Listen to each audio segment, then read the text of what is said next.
Look at me waving away there. I hope you're waving back when you see that little picture. Are you waving back? Do wave back to me. Don't let me be sitting here waving at myself and no one else. All right? Good evening to you. Welcome along, boys and girls. It's my little chat show this evening on Wednesday the 16th of March 2022. If you're new to the show, I think I was just spotting up and down the chat box a moment ago. We've got someone in Oregon tonight. I think Nick Reel from Oregon in the USA. So a warm welcome along to you. And I also spot little Reese. Hello, Reese. You haven't been around for a while. Good evening, Mr. Cars Reese. He's got his own little YouTube channel, Reese_Cars YT, if you want to have a little look at that. All right. If you'd like to send us a message, I'll be in and out of the chat box. But if you want to send me a message direct, you can either use the text number in the top left-hand corner there, all right, or send us an email, chris@unitedkingdomtalk.co.uk is my email address. I have to say, as I'm sitting here in front of you tonight, everything is a little bit blurry tonight. And I put these on, and everything is a lot better. And I'm wondering if my eyes have slightly deteriorated. Mind you, it might be the dinner I just had. Oof, I've overdone the chili again. Do you remember I did it last Wednesday? I've just done chopped up onion. And the reason I had it so early was because it's got chili on it, and there was quite a lot of it, right? Well, if I go to bed at now 1 o'clock, that's a good 5 or 6 hours between now and then. Do you see what I mean? You don't want to be eating that stuff and then go bed half hour later. Chopped up onion, chopped up pepper, fried with garlic and chili, loads of chili powder in there, and some pasta and some of that tomato sauce in a bottle because I had a half of one left over from the other day, and I've just had that now, and I'm stuffed, but you don't want to be having that. And I'm wondering if the chili has affected my eyes. It is seriously a bit blurry in front of me. I mean, let me bring up a news story here. Let me see. Yeah, I would struggle to read that now. I can just about read something there. What's that one? That's the COVID one. A COVID infection. I can just about read that, but that's blurry. And when I put these on, it's wonderful. Bursts back into life. I can see me starting to do shows actually with the glasses on the entire time. Not that there's anything wrong with that, is there? Eh? That's okay, isn't it? We'll open the lines, phone line up fairly early today if anyone wants to call in on the show. Let me give you something to start with. Let's just read these early messages out this evening. Good evening to George Bond. Evening to George. When are you going up to Lincolnshire? Early April. Early April, I'll be going up to the luxury Waterside Media Centre complex. That's when I'll be up there. All right. Everything I've started to put the heating on a little bit now and again, just for an hour a day. I think you know my heating system up in the caravan. It's 2 of those heat pumps which have a big fan on the back. There's a big fan that goes round. And now and again, even when I'm not there, I just turn it on for 10 minutes to keep everything going round. You know, I mean, I don't know if it's the same as cars, but you know, if you leave a car for a long time, I think engines and things seize up. So if you've got anything moving, and it goes the same with bodies as well, you know, with your body. You sit down long enough in a settee, you'll never be able to get up again. Terrible. You've got to keep moving. Very important, especially as you get older. A lot of people retire, they fall into the armchair and don't do an awful lot after that, and that's don't last long. Got to keep moving, and I think it's the same with all sorts of electrical things and mechanical. If there's something turning, turn it round a little bit, just now and again. You only got to do it for 10 minutes, not even that, 5 minutes probably. You know, very sensible. So thank you, George. Good evening to John Parrish. Evening, John. Who says, evening, Chris. We hope you're well. JP and Sherry starts her new job on Monday. Oh, good luck with that, Sherry. Everyone will like you. Everyone will like you. It's the same as on this programme. Everyone likes Sherry. Absolutely. No doubt in my mind. You'll make a lot of friends there, I'm sure. Good luck with that, Sherry. All right, darling? Evening to Jason Hughes, who gathers in 2 live streams and is watching football at the moment tonight. Well done, Jason. Never a good idea to do that, you know, my love. You might miss something. What if I was to give away the chance to win £10 million tonight? Oh, what was that? What? Too late. Missed it. Opportunity gone. Remember, you've got to keep an eye out for opportunity knocks. Yeah, that one. Evening to Diane Jeb, and hello to the delightful Gary Ross over there in Northern Ireland this evening. We mentioned... There's Rachel. Good evening to Rachel this evening. Evening to Rachel. Evening to Michael Lawrence. Greetings to you, sir. Little Reese, as I say, is there. Said hello to you. Lisa Barker. Hello, Lisa. Dan Woodhouse in the house, who says there will be more aspects of hate in this chat box as I think of them. I don't think you hate anyone, do you, Dan? Do you hate anyone at all? I don't think there's anyone that you hate, really. But is there anything you hate about life at the moment? Or being in this world? I asked this question. I was watching the telly this morning. The excellent Eamon Holmes and Isabel on GB News this morning. They were talking about various things. And what do you hate about the world? Is there anything really that you hate about the world, or just lots of stuff? Oh, hang on a minute. My screen just gone blank. Oh, that's why. We're just doing a Skype update. Just a moment. Don't call in yet because Skype's not working now. Wants to update. You know, after we've done this, after we've started the show, of course. Never update anything if you're at work. You know that story, don't you? It's happened twice to me where I've tried to update a laptop in the half an hour I've got before I start a karaoke night, and it all goes terribly wrong. Don't ever do that, okay? But things that you hate about work. Yeah, Eamon and Isabel were saying his mum, his dear old mum, said to him on a couple of times, I don't want to be here anymore. Now, we're not talking suicide or anything like that, which is a completely different thing altogether, okay? Don't want to go down that road. It's too serious for us. But do you ever sit there and you think, what on earth is going on? Do you remember during the COVID? Do you remember that we were doing the COVID and we were on, I think we were doing the morning shows at that point. And I said to you on a couple of occasions, you know, people are becoming split now. They're becoming split down the middle. And they won't talk to each other. I blame social media for this. In part the internet, but mainly social media, which needs the internet to run, of course. I blame social media for this. People shouting and screaming at each other all the time, their point of view, and they won't listen to the other side. This seemed to start with Brexit. Whichever way you voted is irrelevant to this bit of conversation, okay? Don't start steaming and scratching at each other. Oh, best out, best in. I mean, there's a bloke on LBC, Nick Abbott, his name is.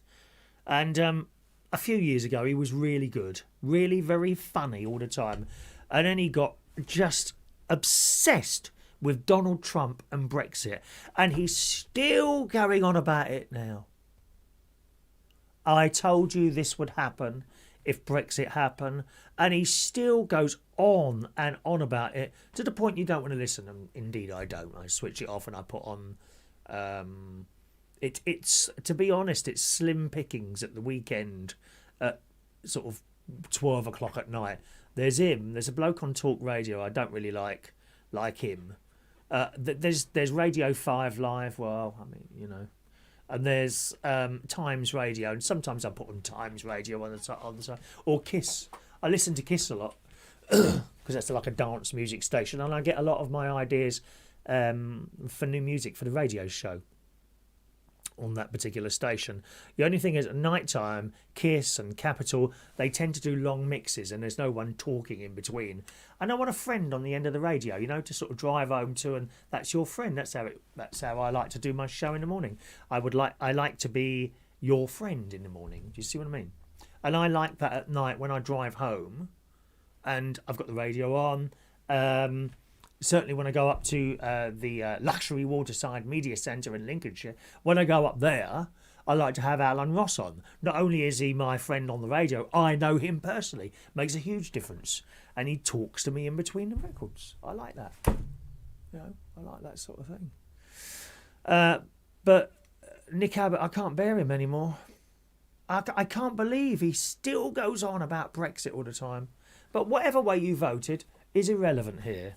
You know, we seem to be split down the middle and one side doesn't listen to the other side anymore. So there was the Brexit. Then there was the election. Same sort of thing happening. People slinging mud at each other. Then we had the COVID. And I said to you, you know, this is probably the most terrible thing ever. And it was for us, I think, for most of you, for me. And I said to you then a few times, you know, we seem to be having all these things thrown at us. What on earth can happen next? What's it going to be next? And here we are with this whole business with Russia and the Ukraine. Terrible. Really terrible. And they're just a few of the things that I really hate about the world at the moment. I mean, they're big events, aren't they? They're big things. But there's other little things as well, like these people on the telly who are making TV programmes telling us what to think and say all the bloody time. The woke culture, the cancel culture, who tell you that you are not allowed to see Roy Chubby Brown anymore because they don't like it. Well, don't go then. No one's dragging you, kicking and screaming, to a Roy Chubby Brown concert. Who's, or what, do you call it a concert? What do you call that? Like a comedy night? A comedy night. I don't think he sings. I don't think you'd want to see him. Well, I don't know, maybe he can sing. But what right have you got to tell me that I can't go and see them? It gets cancelled all over the place. He got cancelled in one area because one person complained to the council. One person. And they took him off. Sad, lonely individuals sitting in their little room deciding that you can't go and watch him because I don't like it. I don't know how we ever got down this route. TV programmes are taken off, aren't they? Or not edited. Can't remember. Yes, there's one edited. Little Britain. Little Britain was removed off all these programmes and all that because they were doing the blacking of the face. Right? That is considered racist. It's considered racist. Would you do it now? Probably not. But it was at that time. Why have you edited all that stuff out? And of course you remember one of the characters, Ting Tong. Ting Tong and the old bloke. I mean, absolutely hilarious. Were they taking the mick out of anyone? I don't think so. Well, it's not how it came across to me. It was just a bit of fun. But someone has decided that you can't watch that anymore. How dare you? So that's another little thing there. All this gender business going on. I don't get that either. Scummy people dropping stuff in the street. You know, I've got a litter thing. Peasants fighting on planes.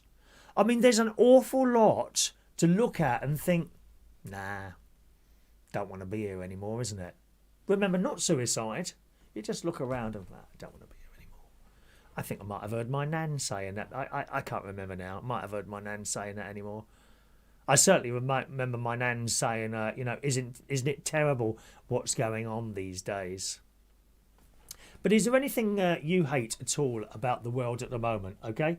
If there is, you can give us a ring now. Lines are open, 020 8144 3477. There's only one phone line, so if someone rings, I can't answer another call, all right? So if you try and ring and you don't get an answer or it keeps ringing, it means there's someone else on the phone at the time. But if you want to call in about that tonight, what do you hate about the world? It can be anything at all. Anything at all. It's up to you. 020 8144 3477 is my phone number, okay? I wrote down here, you know, do you ever look around the world and think, I don't want to be here anymore, not because of depression, but because of all the terrible things going on around you? What bothers you most? Is there anything that bothers you most about the world? If you don't want to call in, just send us a message and I'll read that out. If you put it in the chat box, I'll try and see it, but sometimes I miss it in the chat box. Okay? So let's just read some of your texts out, or you can call in 020 8144 3477. Good evening to Maureen in London. Evening to Maureen. Welcome to you. Hello to Paul Adamson. Evening to Paul and James in Ashford. Wimbledon Paul. He's got a new number. Oh, I'll have to enter you into my system. So Paul. Now, what are we going to call you now? Wimbledon Paul. We'll call you Wimbledon Paul now. Hang on, let me put you in United Kingdom talk. Paul in Wimbledon, that's what we'll call you. There you go, Paul. You have been entered into the system. We know. Oh, hang on. Enter a valid email address. Well, I don't want to put an email address in. Why would I want to do that? Oh, well, they never asked for email before. Why is that? Just a minute now, darlings. Paul, there we are.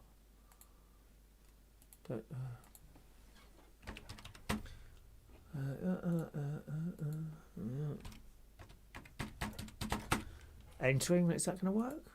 Oh, that's worked now. Excellent.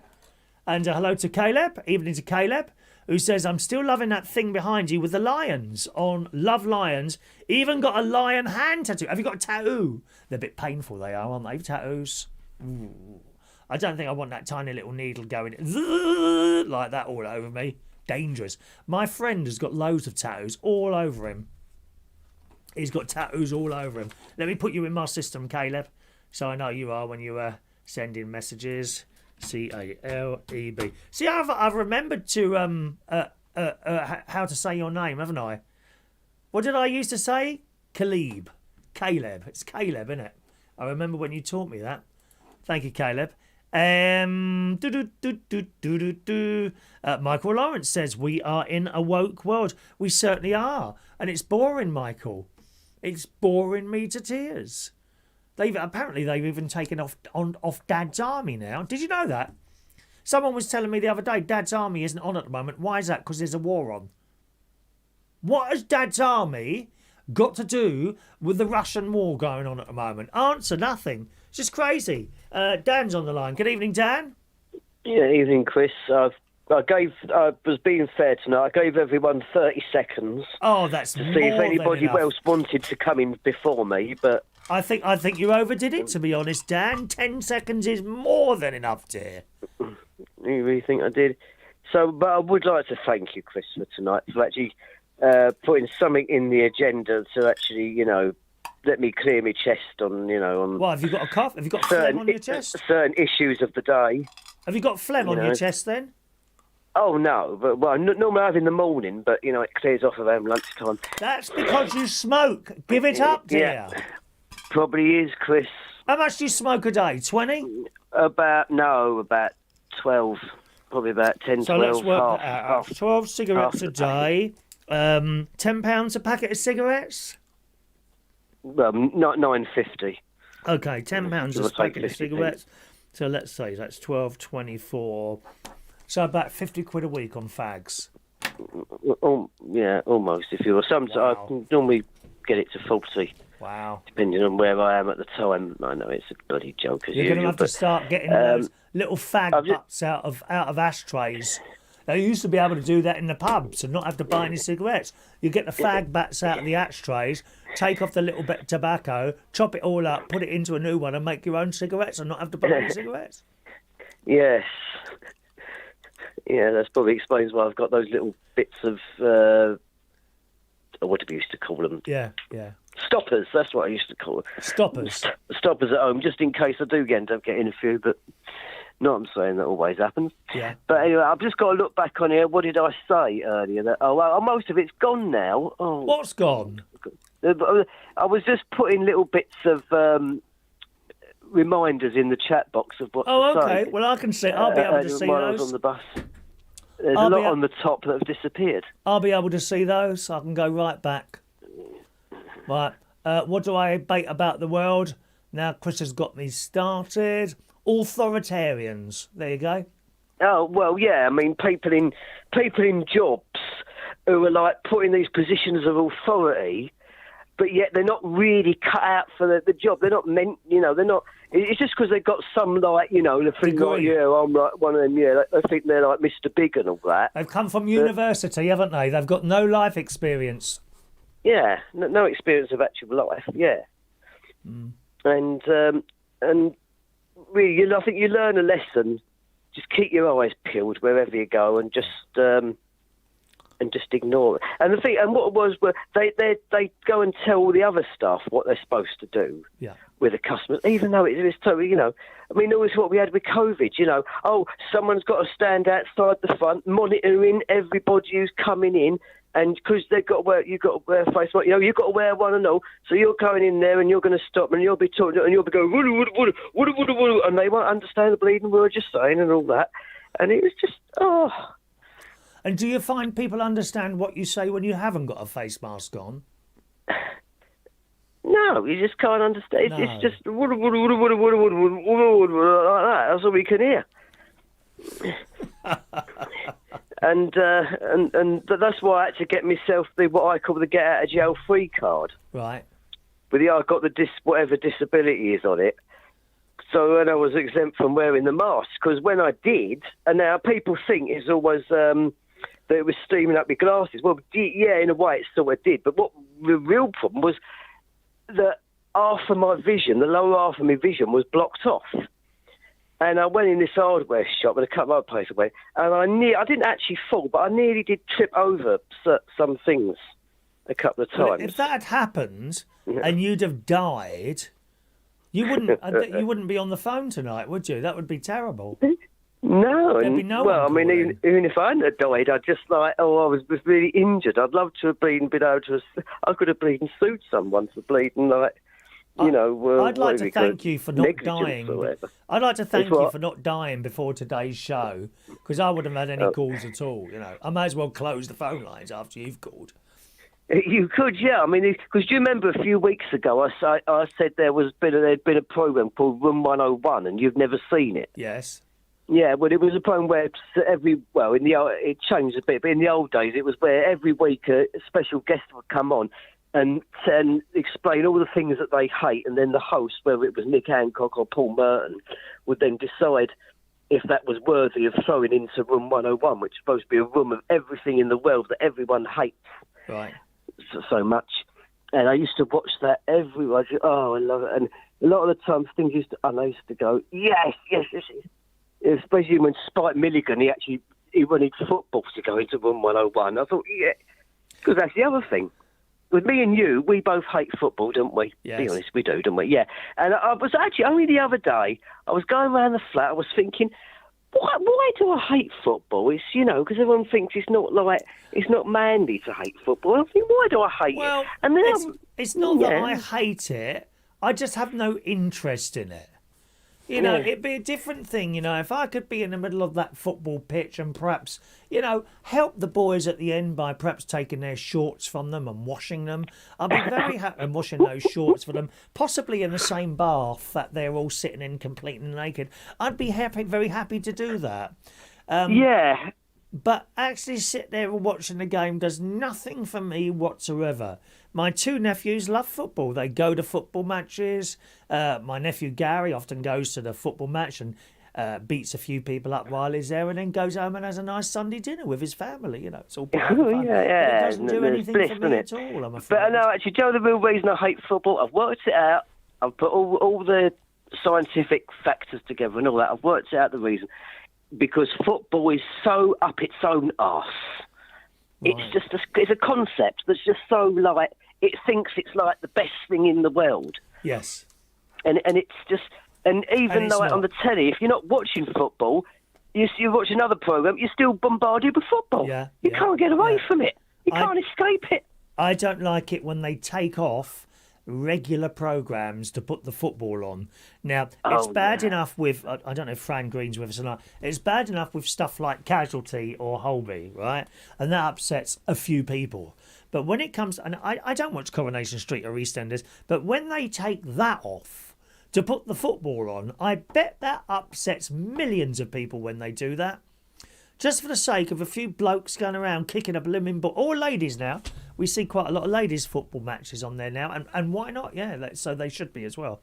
But either, whether it's the blokes or the ladies, I have no interest at all in that. Why can't they shove it over onto, I don't know, one of the sports channels or BBC Two, I don't know. But no, they take off EastEnders or Coronation Street. Millions of people watch those programmes, their night destroyed by a few blokes or women kicking a ball around. And well, now you've got me started on the other thing. You've just mentioned it. EastEnders, Coronation Street, soap operas.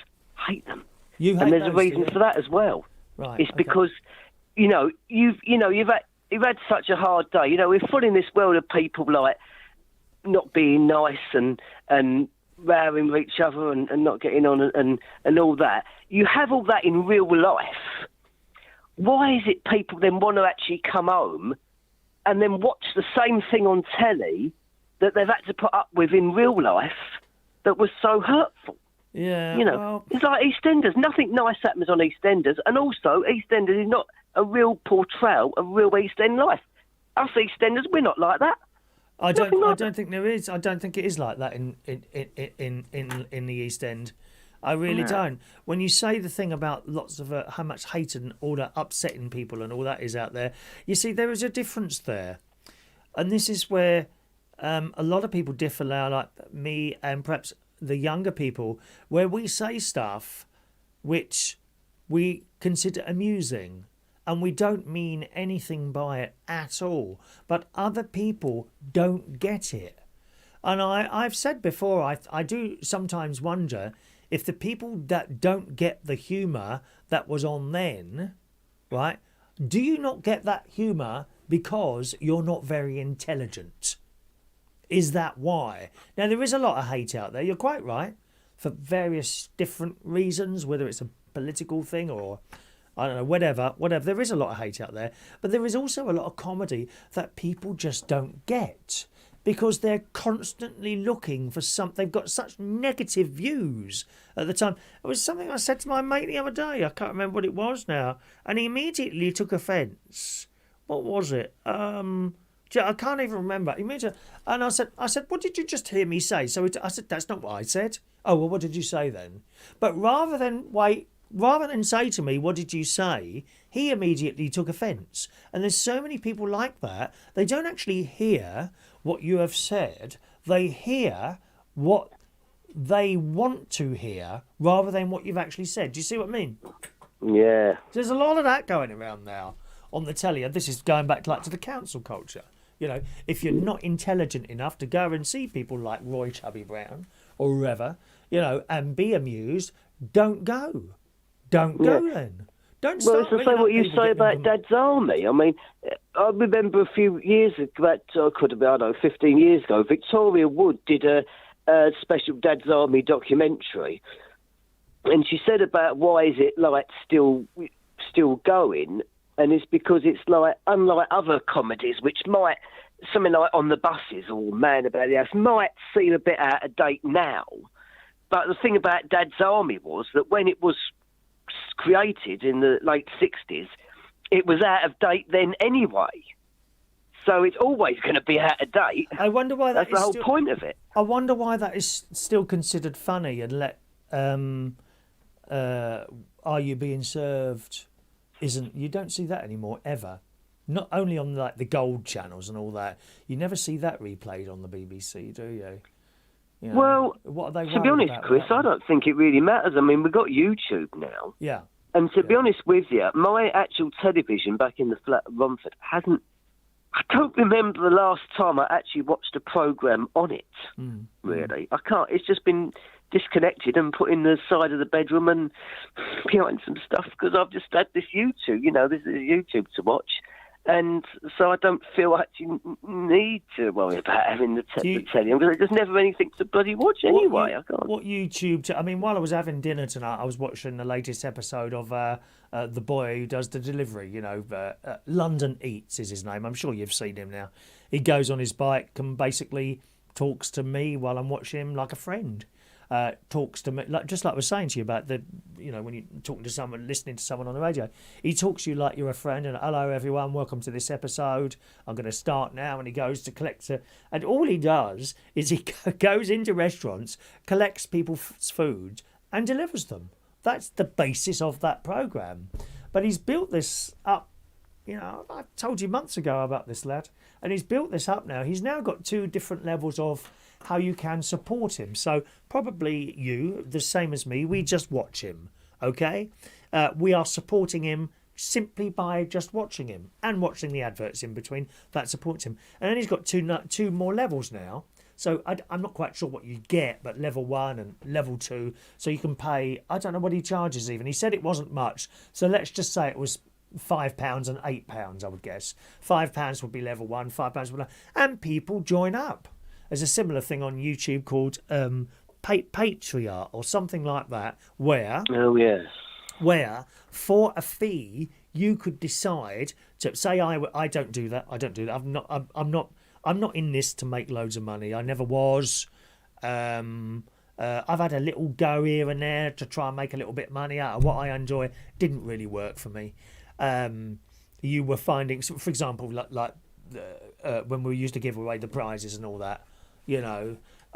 Sometimes people bought stuff, T-shirts, what else, clocks, water bottles. Sometimes they would buy this stuff, and then they would buy it with a super chat, and you get some money in.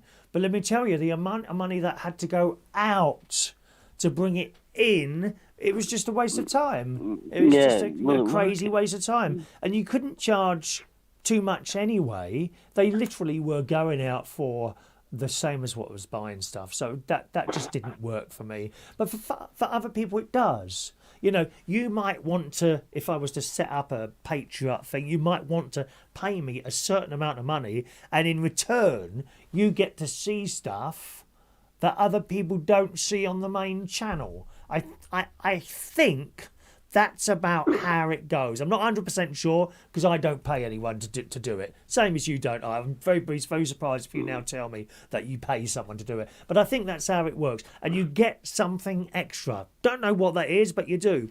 Other people, they have an Amazon wish list. Okay? So on their YouTube channel, for example, say I'm sitting here now, right? I might want a much better webcam. The camera you're watching me on is extremely good. It's one of the Logitech top ones, which I bought myself. Perhaps another camera will come along. And I want to buy one of those.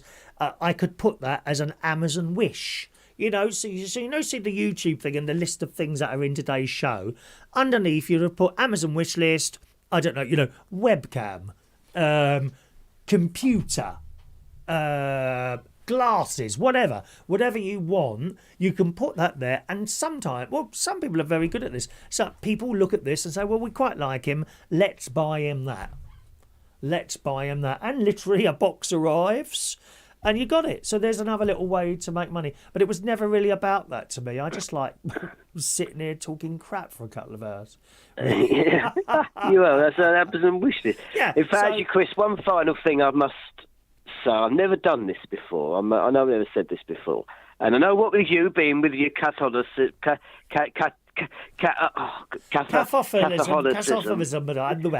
yeah. There's one thing I've always hated that I've seen in about, I think, 20 years, maybe longer. It's people who have to preach religion out in places away from the church, like outside, even our own Romford station. There was some bloke there, and it was the same bloke actually. It was like Stratford Station as well once a month.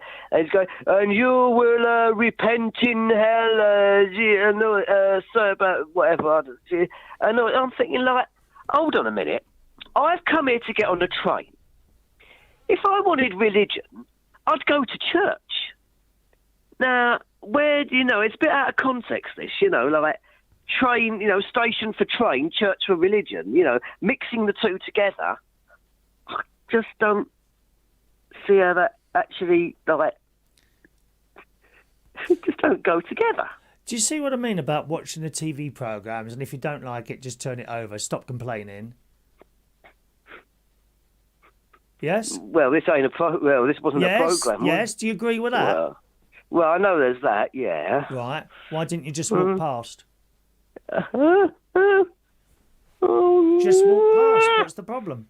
Walk past. If you don't want it, walk past. No need to comment. Well, you can't. And this is the thing now. People feel the necessity to sit there, standing and screaming and shouting that they don't like something. Just walk past.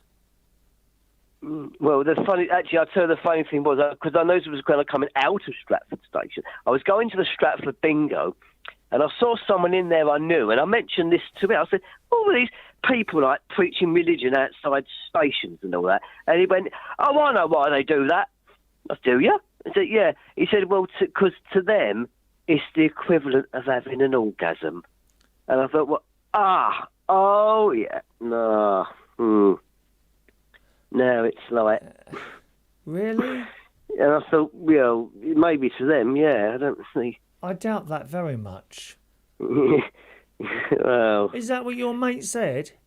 Yeah, I think you want to find another mate, really. What a stupid thing to say. What an absolutely stupid thing to say. I would have moved tables.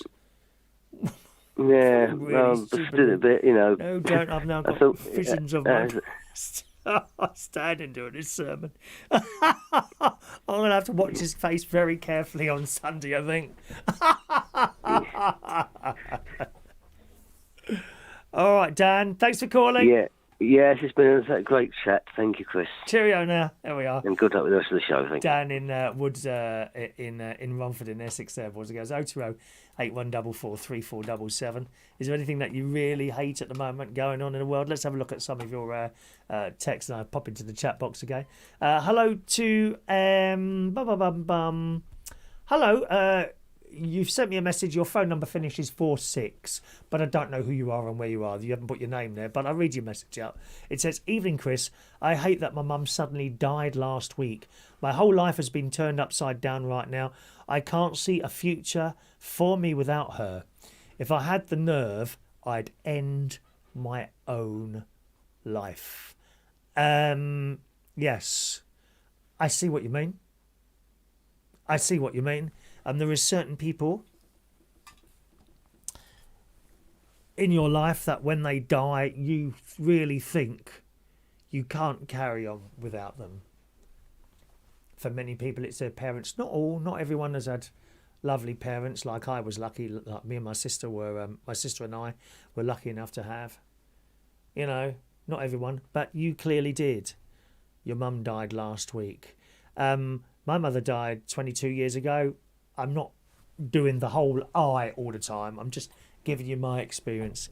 My mother died 22 years ago this year, and she is constantly in my mind.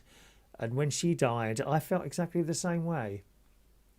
There's been various things that have happened in my life, and like you write at the end of your message there, if I had the nerve, I'd end my own life. I think it's an incredibly difficult thing to do, actually, kill yourself. I don't think it's an easy thing to do.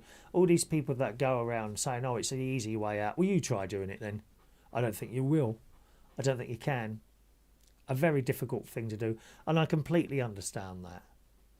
But I will tell you, it may not get... It doesn't really go from you. When something like that happens, it never goes. It never goes, but you will learn to live with it. Might take a few years. You will learn to live with it. Let me ask you this. Does your mum, wherever she is now, which is probably up there watching, do you think she wants you to do yourself in? Do you think your mum wants you to go around being upset and unhappy for the rest of your life? I bet she doesn't. And that's why you shouldn't do it. It will get easier to live with, but it will never leave you. Certainly at the beginning, you can be doing stuff and this blooming great big grey cloud comes down and it's awful. I know. So whoever you are, that's what I think about that, all right? Stick with it. I get out of stuff like that by making myself busy. You know, the busier you are, you can push that depression away by being busy all the time. There'll be a lot of people around you as well that probably say, oh, you know, anytime you want to talk, pick up the phone. Not always the case. A lot of people say stuff and they don't really mean it. You know, watch out for those as well. They don't mean anything bad by it. They don't want to hurt you by doing stuff like that, by not being there. They're just not really. Perhaps you've got a close friend or something like that that you can go talk to. All right.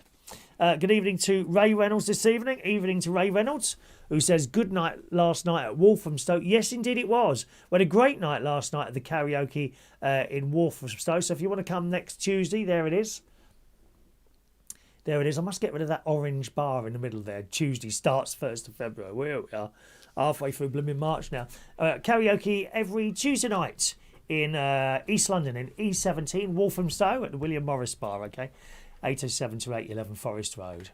All right, come and join us down there next Tuesday if you're there. It surprised me actually, driving home last night, and I had a lovely chat. I gave Maureen a lift home last night, And a lovely chat in the car last night with Maureen. Really, really nice chat in the car last night. We were surprised driving home through Walthamstow. There's nowhere to buy something to eat.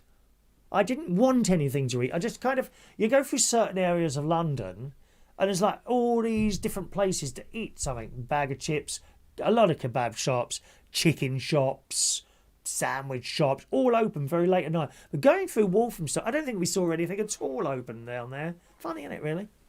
Thank you, Ray. Nice to have you down there with your ukulele last night. Wonderful, wonderful.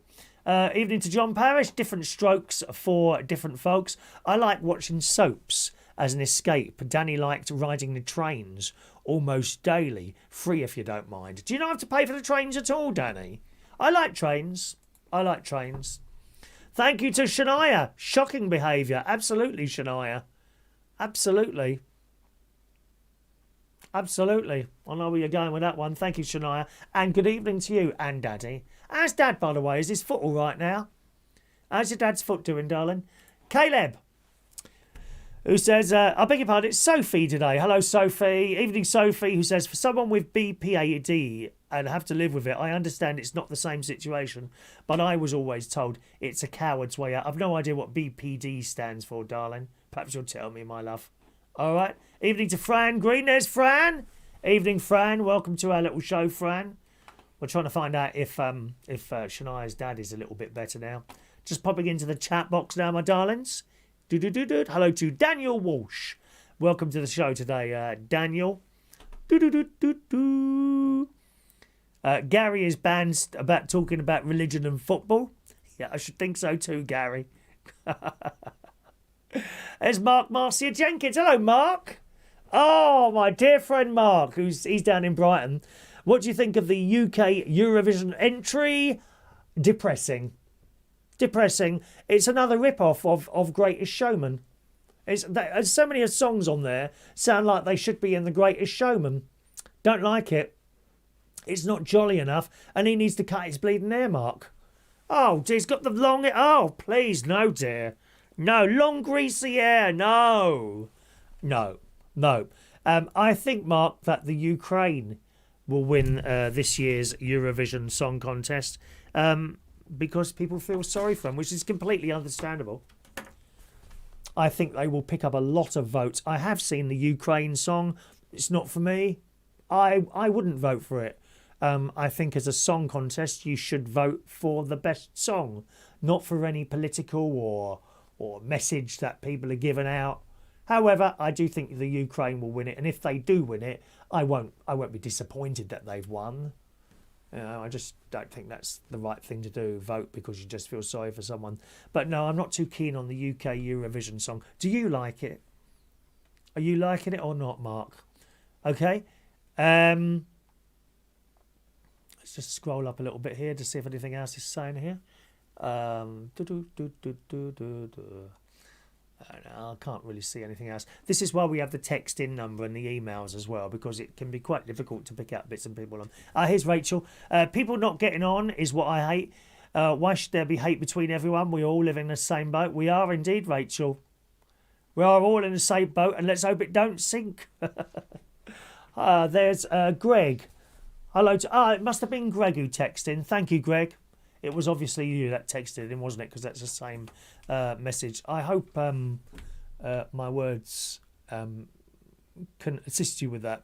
There'll be people on here, I'm sure, who will probably type something to you in the chat box as well, Greg. That was... My mother and father dying was the worst things that ever happened to me. Yeah, I don't see something... Oh, thank you, Greg. You've sent your name through now. I don't see something worse than that, really, you know, for me. Shania. Thank you, Shania. Dad's about the same. Dad is still off work. Do you know what? I think he needs a foot massage, Shania. And you got the double bonus here, Shania. As it's coming to Maundy Thursday, there you go. Book your dad in for some feet washing. If you have a nice word with father, he'll probably do you a little massage as well at the same time, Vectis. There you go. Can't go wrong with that. Get him on like Maundy Thursday soon. Thank you very much. Okie doke. Let's move on, boys and girls. Do you bet? Do you like a little flutter? What do you bet on? Eh? Are your horses? Go and bet on the horses. The Queen's got one, hasn't she? Do you remember that time the Queen had a horse? Might have been Ascot or one of those other places. She had this horse and it won, and she was so pleased. Do you remember that? Not that she needs the money. Well, I wonder how much she put on that. Do you bet on your own horse? Are you allowed to do that? I don't know. I'm not a horse betting person. I have been in betting shops before, not for horses. Sadly, it's all very sad, really, to make a bet on the Eurovision Song Contest, which I've done for a few years, to be honest, Eurovision bets. Let's just see if Mark's there. Mark says he really loves the UK song. Thank you. I'm in Blackpool with Graham. Graham Meacham. Hello, Graham. Oh, long time since Reflex, isn't it, eh? God. Graham, I must tell you, boys and girls, you won't know. Mark and myself and Graham, we were all DJs. I don't really do DJing anymore, Mark. My friend Vera thinks I should do it again. I do the little radio show in the morning. I don't know if you know about that on the internet. I think you did that for a while, didn't you, Mark? What was that called? Mirrorball Radio? Was it Mirrorball Radio? Something like that. I know you were doing a little radio show. I do one every morning between 9 and 10 o'clock, Monday to Friday at Reach on Air. There it is there. Okay. That's where I am tomorrow morning, just after 9 o'clock. And I love it. I absolutely love doing that little show. I chat, I play music. There's a lot of dance music on there. Lots of campery going on. You'd love it, Mark. I think you'd like it if you ever want to join us on there. And Mark used to do his own little radio show. I don't know if Graham did, but Graham has been a fan of Sam Ryder for 2 years. Yes, he's off TikTok, isn't he? I gather he's off TikTok. Strangely enough, I'm on TikTok. Not so much. I don't make content really. I did when it first came out. Rachel will tell you. Rachel, also who's with us tonight, she used to do a load of TikTok videos. I'm not sure if she still does them anymore. I did do a lot when it first came out, and I lost interest a bit, and I'll tell you why.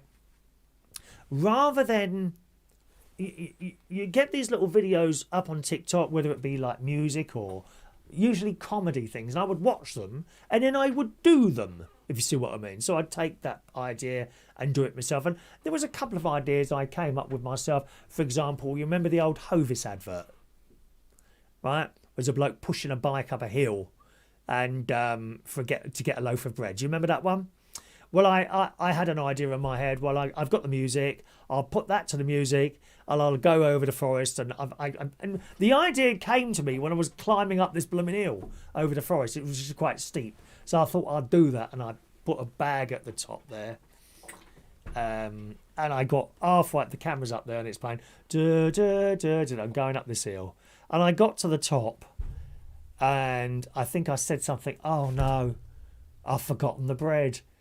And went back down again. So that was one of my ideas. And I used to watch people doing these like comedy things, and then I would do them. I think another one, I did a drag queen one, Last Dance. You know that fantastic song? Nikki French has got a version of that out at the moment. Last dance, last chance for love. That one. Yeah. So I did that one as a drag queen. I did Hopelessly Devoted to You. I did Captain Tom. Remember Captain Tom? That got a lot of criticism, that one. Basically, you remember Captain Tom did Oh, my love, my darling, da da da da da da da da da da. I think that's the one he did. Anyway, so I watched it and I thought, fantastic. And he got #1 in the charts, didn't it? I thought that's fantastic. So I did my own take on Captain Tom. And I thought it was funny, but I didn't do it as Captain Tom would do it. And I went out in my garden and I made a walking frame out of a clothes horse, okay? And I sung the song and all I did was walk past the camera singing the song completely out of tune, which of course he doesn't do. And that, oh my, like that, like, I don't put it on. And that was my most viewed video. But it also got a lot of negative comments for people that just didn't get it. And this is where I think there's a lot of unintelligent people, because if you were intelligent, you would be able to watch that and say he's having a little bit of laugh with Tom, not at Tom, with Tom. you know? But they don't see it like that. And in their tiny little minds, they make up their decision of what it is. And that's it. You can't change their mind after that. They didn't get the joke. But I left it up there until Captain Tom sadly died. And then I took it down as a mark of respect. I took it down after that. You know, but people just don't get it. So, yes, I did do TikTok. But I stopped doing it because the comedy stuff has almost completely disappeared on there. And I'm just getting videos suggested, well, you know, when you flick, it's either cats, some sort of animal, sometimes crocodiles, cats, dogs, whatever, and blokes with no tops on, which is quite nice to look at, but I can't exactly do that, you know what I mean, Mark? I'm not sure that would attract anyone at all. And so I stopped doing them because I didn't have the ideas anymore, really, unfortunately. But Sam Ryder, of course, that's where he's come from, isn't it? Sam Ryder on the TikTok there. Eh? Anyway, so lovely to see you, Mark. Have you ever thought about doing something like this? Perhaps you and Graham or something, or maybe you do on Facebook Live. Eh? Welcome. Do you know, I've never ever been to Blackpool. Never been to Blackpool. Funny, isn't it? MP Dodsworth's off to the beach. Enjoy your day on the beach, Mr. Dodsworth, okay? Rachel never bets. She gets the odd lottery ticket. My mate does that every week. He says if he ever wins, he'll give me half. And then he changes it and he said, well, maybe not quite half. I'll give you a couple of million. Well, I'll be happy with that. I'm not a greedy person. I don't need 10 million. Couple of million, I can pay off my mortgages and I can have a nice life then. I'd upgrade the caravan, I think, really. I might upgrade the caravan. I probably wouldn't, no. I'd buy another house up there and have that as a place to stay when I go up to the luxury waterside media centre there, all right. There you are. Daniel Walsh is sending you condolences, our friend who lost his mum there. Rachel does indeed still do TikToks. There you go. Thank you, Rachel. All right.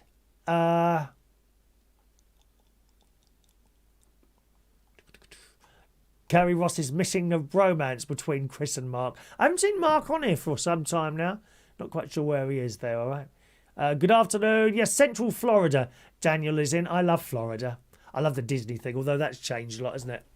I gather they're charging a lot of money for their stuff now. It's a shame that they've gone sort of the money. Well, they were always about the money route. It was always expensive. Now, apparently, it's hideously expensive there. All right. I think we're down the bottom of that list there on the text there. Fran says, tell Greg to listen to DJ JK's Reach on Air mental health song, Invisible. Very powerful song. I haven't heard that. Is that available as like a normal song on Spotify or something, right, Fran? I must say, I haven't heard that one. Okay, so yes, we were talking about the betting, weren't we? Let's go back to the betting now. If you've ever had a bet or something, and I was just saying when Mark popped up there about the Eurovision there, I bet £100. I think it was £100, and it was an awful lot of money to put a bet down for someone who doesn't do betting.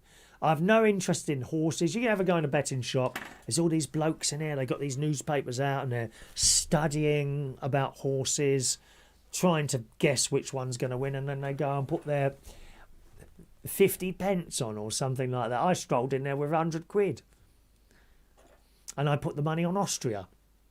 Rise like it. I was convinced that was win, and of course it did, and I came back with £400. And over the years since then, and that's been quite a few years, and I have to say that has got to be one of the, if not the best Eurovision I've ever seen. The one from Austria. The next year, you know, when she won, so it goes to Austria that year. And what did it for me is when this orchestra was striking up. You don't see the sad thing about Eurovision is that you don't see the orchestra on the stage anymore. You know, unlike Shirley Bassey on Sunday night at the BAFTAs. Did you see that? Oh, God. Sadly, she was the only good thing about it. She came on and the orchestra was there. She was there, and the conductor was in front of her, but to the side, because he was following Shirley. Right? She wasn't following the orchestra. The orchestra and the conductor... Well, the conductor... the orchestra is following the conductor, and the conductor is following Shirley. And he was watching her. He looked very, very good. And she just opened her arms like that, and she looked around and smiled just before she started singing. Oh, marvellous. And that was great. And then after that, this awful woman come on who I'd never heard of, Rebel someone or other, who was just completely unfunny. I said this on the radio show. There was nothing funny. All it was little digs at people like Harry and Meghan. I think she said something about Prince Andrew or something like that. And I'm like, come on. Is there anything funny you're going to say? And then she sticks a picture up. She might have seen me somewhere before. Then she puts a picture of herself up when she was fat. I mean, really fat. And now she's not so fat. She's not skinny, but she's not so fat. Here's a picture of me last time I was here or something. And up comes a picture of her fat. And they put it next to her so that you can see she's lost a lot of weight. And I'm like, what has that got to do with the BAFTAs? How totally uninteresting. And I managed about 2 minutes of her. And then put Netflix on. She was awful. Now, I've been talking to other people. Apparently, she is a very funny comedian. And it has to be said that sometimes people are given a job that is wrong for them. You know, you want to have someone with a little bit behind them there. There was a lady who was in my... Angela Rippon could have done it. If you wanted a woman to do it, Angela Rippon could have done that. Dare I say, Davina McCall. She could have done that. Or the blokes... Eamon Holmes. Who's the X Factor bloke? Can't remember his name now. He's quite good at these live things, isn't he? Phil Schofield. Well, yeah, but I mean, how many times do you want to see him on the telly in the morning, you know, or evening? I get fed up seeing the same faces all the time. Certainly not Danny Dyer. I can't bear him. Hello, mate. How you doing? Oh, dreadful. Why he's got quiz shows on, I do not know. Doesn't do it for me at all. If only we could have Bob Monkhouse back. You know what I mean? Bob Monkhouse. People like that. But she was dreadful. This rebel girl. Did anyone else see it? Anyone else see that at all? Evening to Mark Jones this evening. Good evening, Mark. Welcome along to Mark Jones this evening. Anyway, so I won £400, and I suppose over the years I've gone back in, put a couple of quid here on, a couple of quid there on other Eurovisions and never won, so probably put it all back in by now. But that's okay, it's just a little bit of fun. Anyone else do betting at all? The Sun reported Georgina Toffolo's Beginner's Luck won a stunning £37,500 on a bet at Cheltenham, and she promised a generous donation to charity. Now, that's not a bad bet, is it? And it's beginner's luck. Apparently, this girl is on a programme called Made in Chelsea, which I've never seen that advertised. It must be on a satellite channel, I would guess. I don't have any satellite. I only have Netflix and Amazon Prime. That's all I've got. The Made in Chelsea star was cheering on in the stands today. She put down £5 grand. £5 grand. Can you just imagine having £5 grand in your hand, right? And you've got that money to put down on a bet, one bet. I mean, I struggled when I handed over that £100. Believe me, I didn't sleep for hours until the Eurovision happened, and I won 400. Thank you very much. Thank you to this cow in the betting shop. She even had to go into the safe to get my winnings out. Didn't have it in the till. Thank you very much. All these blokes are in now. I'm going to get banged over the head in a minute and I'd be robbed outside. That's why I came on my bicycle, you see. I could cycle away very quickly. Anyway, this lady, she put a £5,000. It's all very well, isn't it, to have £5,000 to put on a bet. But for that, she got £37,500 back. Not bad, is it, eh? She said she split her bet. Oh, she split the bet with £2,500 on Constitution Hill. What is that? To win. It might be the name of the horse. Is it? She split a bet with £2,500 on Constitution Hill to win the Sky Bet Supreme's novice hurdle. That mean anything to me either, no. And John Bond to finish second at 14-1. It's just confusing, all these blooming numbers now. I don't know. But all we need to know is that she put £5,000 down and won £37,500. That's not bad, is it, at all? Have you ever done a bet like that at all? Eh? Have you? Come on, tell me about it. Does anyone do betting on here at all? Good evening, Scott Walter. Hello to you, Scott. Walter, I said then. Walker. It's Scott Walker. Long time no see, Scott. Welcome back to our little programme. Good evening, Chris. Watching your show again. I've had a terrible few months. My dad died at Christmas. Oh, Scott. Sorry. But your shows have never failed to cheer me up. Thanks, Scotty. Thank you, Scott. I'm glad they do. Just for a moment or two, you know. Like I said to you, Greg, who's lost his mum recently, these things never go from you, but you will learn to live with them. It's a bit early yet, I'm afraid. I know you're still suffering, okay? And you will always suffer with that, I think. You always suffer with that. But you do get to kind of learn to live with it. That's all you can do. John says, check the guy who went to Vegas and put his life savings on black at roulette. Wow. Did he win or not? He said, I won't tell you what happened. Well, what's the point of that then? I can hardly check it out now, can I? Did he win or not? Roy Brownlow's on the phone. Thank you. Long time. Good evening, Roy. Christopher. Good evening to you, Roy. How are you tonight?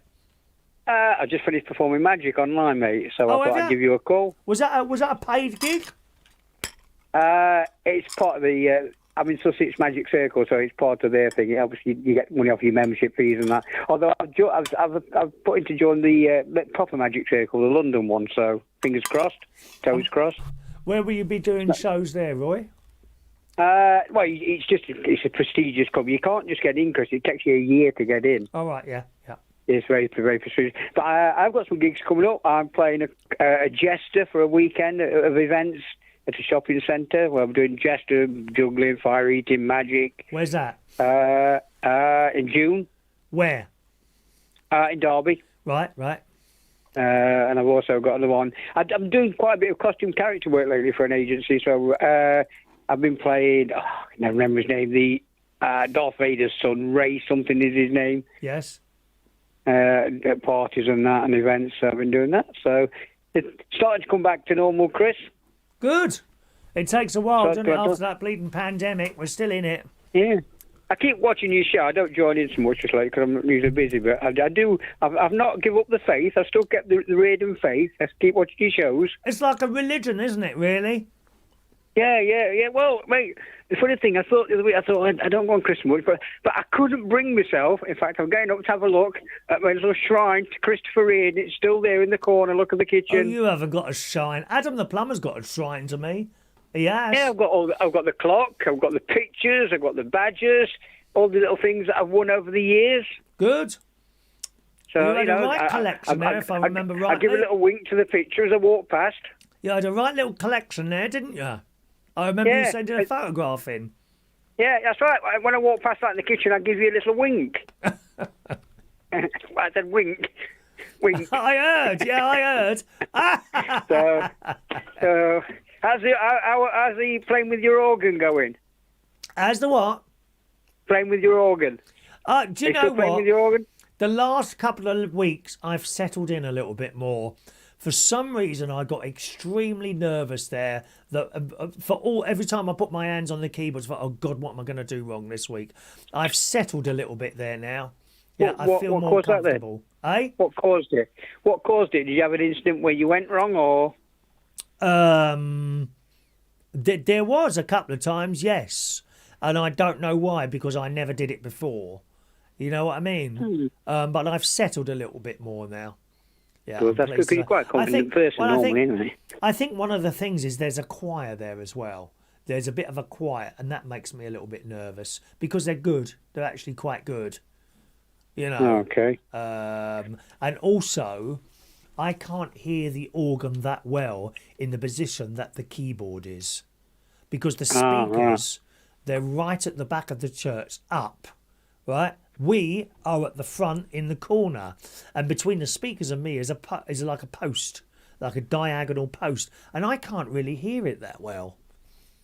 So that's, I think, one of the problems. Is it not a thing you can plug headphones in then and hear what you're playing?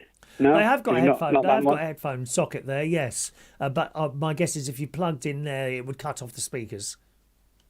Oh, okay. That's usually what happens with headphones. I see you've still got the same old faces in the chatty box. Oh yes, they're all there. And the old chatty faces in the chatty box. Chatting away together. Usually about cars. Right. I keep catching your karaoke. Your new one as well now on a Tuesday. Tuesday night, yes, that was been slow. This week we had a good one though. So fingers crossed it'll carry on now and we'll start building. The funny thing is, I watched thinking of people could do a karaoke. I watched some old Barrymore the other day. Barrymore with the kids, you know, and stuff like that. And yeah. He did one where he had a banjo player on, little lad, probably grown up now, but he was a little lad at the time. And at the end, all these banjo players. I was looking around. Is Ray there? Is Ray there? Your friend Ray? Is Ray there? With ukulele, not banjo, ukulele. Is Ray there? Is Ray there? Funnily enough, my nephew sent me one of those Michael Barrymore things, and he's talking to this little boy who is just absolutely hilarious. He's about 8-10 years old, and this little boy is so funny while he's talking to him. You know. This is the one where they sat on the. I can never understand that. They always sat him on a high seat. Yeah, I didn't understand that. And I thought because he's tall, I suppose. I don't know. Might be just because he's tall, but he had a rough time. Michael Barrymore, it wasn't his. I wish he'd come back. I wish he'd bring him back. Everyone knows what probably happened there. They're all at a party, right? Everyone's drunk and off their heads. Someone's fallen into a pool and they haven't noticed. That's what's happened now. I'm sure of it. I'd put money on that's what happened. You can't why should Barrymore why should he take the blame? He wasn't the only person there. No, he wasn't. And all that talent, Chris. You know, that guy was so gifted and so talented. Yes. And bring him back. I was DJing at a place in Putney called Reflex, and I spotted him. Came and he had all these blooming hangers on. Do you know what I mean? Yeah. And he was buying all the drinks, and I thought, oh, that's really horrible. That is. And he came over. He said, "Hello, I'm Michael." I said, "Yeah, I know." I said, "I'm Chris, pleased to meet you." And he was ever so quiet and pleasant. Yeah. Ever so quiet. He wanted a record on. I can't remember what it was now. He was just talking to me about my DJing. Ever so nice. And then a few years down the line, that happened, and it wasn't his fault. But unfortunately, he was a huge star, and the papers saw a way of selling more papers. That's what all that's about. They ripped him apart. It's disgusting how they rip him apart. Same they did with Freddie Starr. They ripped Freddie Starr apart, just to say. Well, they would try to do it to George Michael. They tried to do it to George Michael, and then when he came on the telly, he said, "Yeah, I went into men's toilet looking for other men. What's the problem?" And that was it. He shut them down like that straight away. And that's what you've got to do, you see. Don't hide anything, because then they think they've got something on you.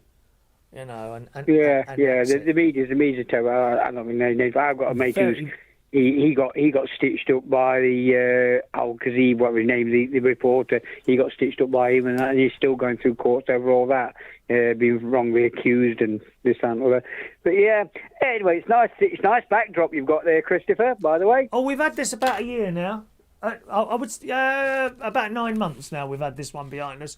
I really like it. It's like in the jungle, the mighty jungle, the lion sleeps tonight. Here, I tell you what, the singer to that, his name's Steve, Tight Fit, and I know him, and he's in his 60s now, and let me tell you, he's never stopped going down the gym, and he is built like a brick house.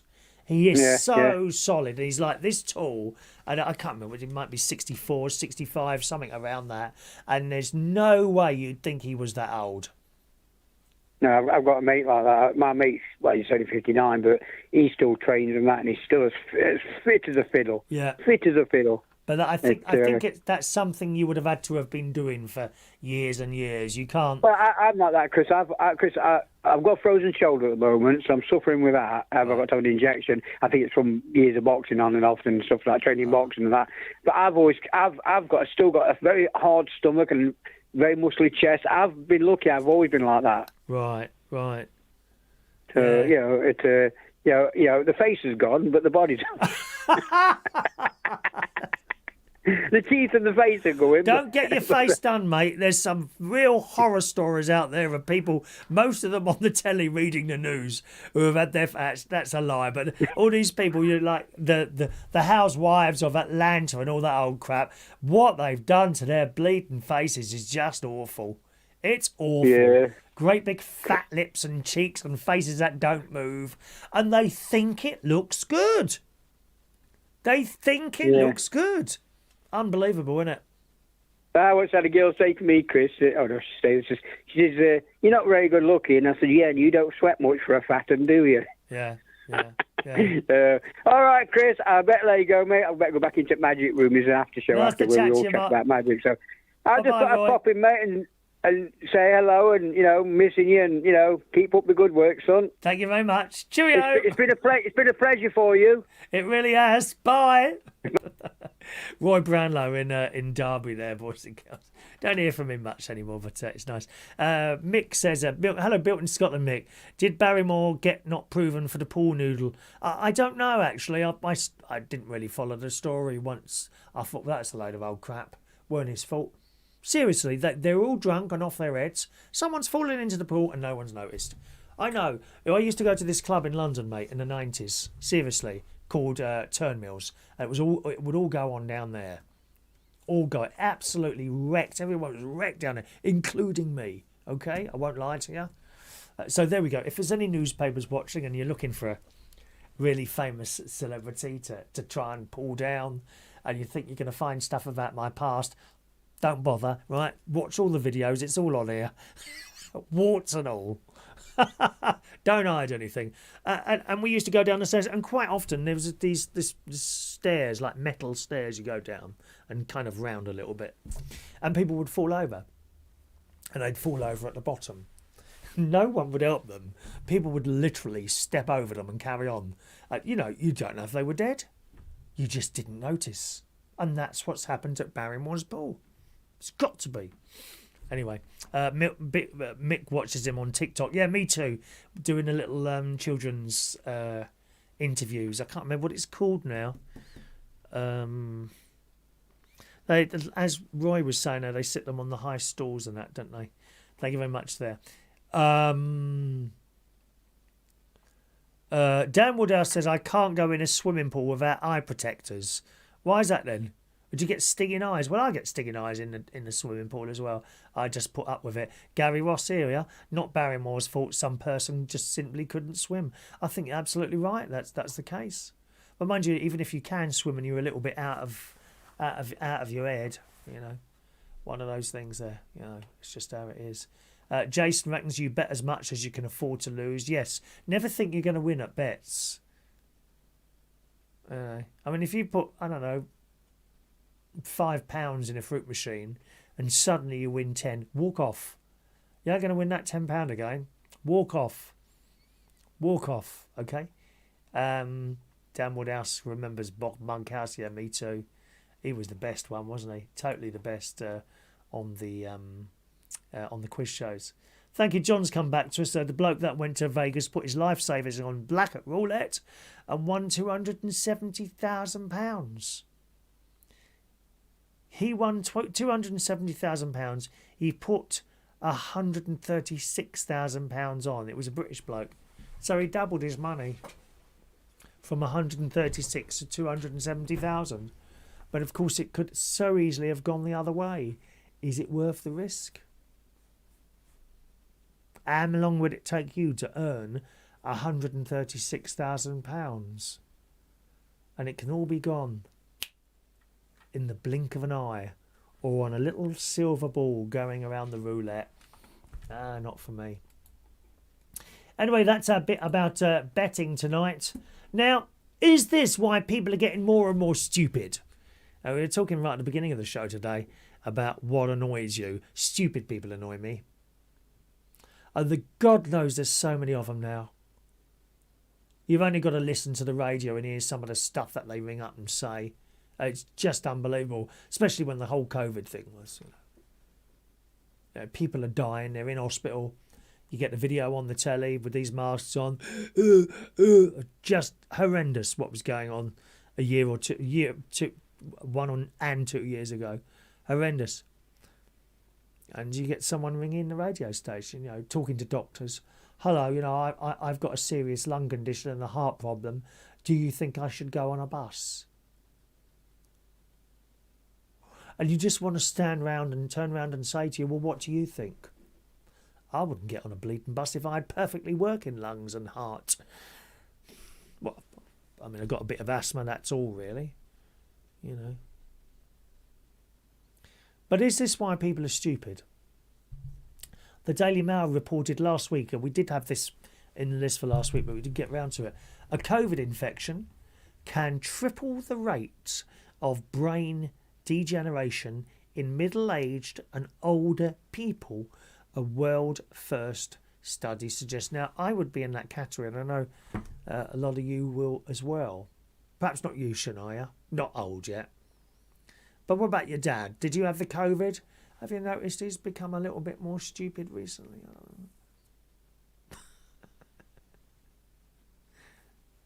University of Oxford researchers looked at brain scans of more than 400 people between the ages of 51 and 81 before and after they had the disease. Results showed that certain regions responsible... What? What did you say? Alexa? Alexa? Stop. What's she playing Ed Sheeran for? Did you hear that? She started playing Ed Sheeran for some reason. Christ, if I wanted to be depressed, I'd watch people were in... I don't know. Anyway, University of Oxford researchers looked at the brain scans. People between 51 and 81. The areas in the brain responsible for smell, their brain volume shrunk by an average of 0.7% compared to a control group who did not get COVID. Maybe this is why there are so many stupid people around now who can't control their tempers. Like the people fighting on planes. God. If you want to see stuff like that, go on YouTube channel, type in the YouTube channel Karens in the Wild. K-A-R-E-N-S. Karens in the Wild. The most disgraceful behaviour by some of these self-obsessed women. I do enjoy it. When these people are on planes and the police come on and they start doing all the crying and all that. Don't touch me, don't touch me. And then eventually the only way, because they're not going to move, the only way to do it is to grab them and drag them off the plane. And everyone's clapping like that. Dreadful people. Is that due to COVID as well? It says that on average, COVID patients involved in the study had 4 months between their 2 scans, suggesting the virus significantly speeds up the rate of degeneration. Survivors also took longer to complete cognitive tests and achieved poorer scores compared to their peers. Is this why people are so stupid now? Do you think that's what it is? Anyway, the study may also help explain why many people continue to suffer brain fog and other neurological issues months after clearing a COVID infection. Now, I may well have had COVID right at the beginning before the tests, because there were 2 or 3 days where I just felt dreadful. Not really a cough or anything like that. This is going back 3 years here. Not really a cough or anything like that. But I just, oh God, I can't do anything today. That sort of illness, Whereas it's more like being very, very tired, like you've been out all night partying. Fran knows all about that, don't you, Fran? Like you've been out all night partying and you're just too tired to do anything again. That's how I was. Oh, I can't be bothered anymore. And it was either that or the second injection I've got tinnitus all the time now. I can hear it now. It's quite loud now. It's most... Is it annoying? No, not really. I can ignore it. It's only now that I've mentioned it I can hear it. I was ignoring it for a while, you know. It's one of those things. Anyway, that's why we think people might be so stupid. There's Vera. Hello to Vera. Who's at I had a customer come up and ask me if we sold ice cream. I said yes. Then she asked me if she can put it in the fridge. Stupid people, Vera. Aren't they really stupid people, Vera? I was working in Bluches. We have people come in. They come in through the door. I went to my manager, Vicky. She was great. I got on well with her. Vicky, our manager, Bluches in London Bridge.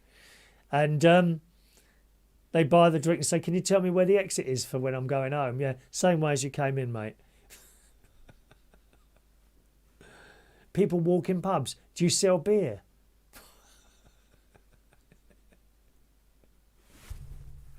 I just can't stand stupid, thick people.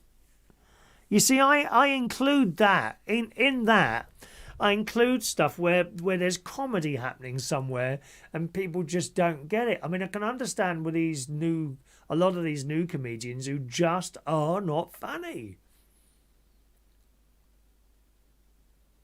I mentioned to you The Weakest Link the other week, didn't I? I've come across that YouTube starts suggesting stuff that it thinks you might like, and up came Anne Robinson. And I put it on, and I was laughing my head off. She'd stand there and say stuff like, lovely to see you today. Diet's not working very well, is it for you? And stuff like that. Well, it's just like that all the time. She's hilarious.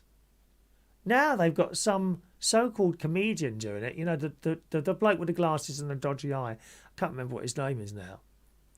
And it's on Saturday night, and it just is not funny.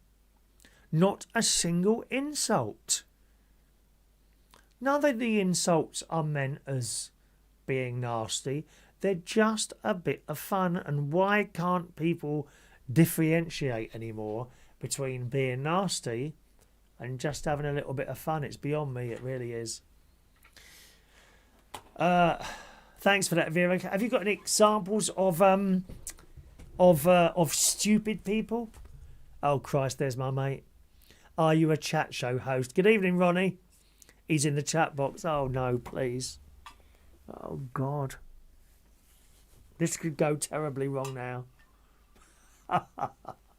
Don't start talking to my mate on here. That's my mate, Ronny. Ronny's in the chat box, Ronny G. Oh, you're a chat show host. Yes, that's exactly what I'm doing. Good evening to Daniel Walsh this evening. Evening, Daniel. Dan Woodhouse says, my mate Adrian said he hasn't been on a bus for 10 years. I said, I wish I had your willpower. Oh, dear. Good. It's not a stupid question. What examples of stupidity can you give? You can call in if you want to, Ronny. 0208 144 3477 is my local London number. Huh? All right. What have we got here today? Food.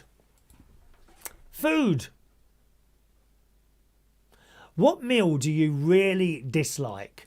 Don't forget, if you want to do any of the other subjects on there, you can go back to what we've done already and call in if you want to. Food. Are there any meals that you really dislike, or perhaps a type of food that you dislike? My one is... Oh, I recognise that number. Oh, here we go. Hello. I'm not well. Oh. You talk about people being not well. I'm not well. We're not really talking... I'm in bed. I've got 3 cats on the bed with me. Keeping me company. We're not really talking about sicknesses. Well, you was just now. You were saying about fatigue. Oh, yes, fatigue. Yeah, because I was saying, I don't know what point you joined us there, that they're saying people with long COVID, their brain is not so good. It's affecting their brain. And there's this one. My nephew's got it. My nephew's got it terrible. He's only 17. He's got brain fog. He forgets what he's doing. He gets halfway through a sentence and forgets what he's saying. This is the second time he's had. Every time he's gone for his second jab, he's caught COVID. He's had it 3 times now, 2-3 times now. Blimey. I mean, I had it at Christmas, and my lungs have not fared well. You know, they haven't fared well with this.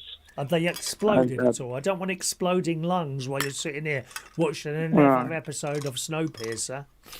Yeah, and then I had the 4th jab on Friday. Was it Friday or Friday? Last Friday, yeah. That's right, Friday before. Yeah. And yesterday, I just dropped 4 o'clock. In the afternoon, I fell asleep, and I woke up at 11 o'clock at night, and then I've been in bed ever since. I just feel dreadful. I feel absolutely dreadful. Have you got a little testing kit there?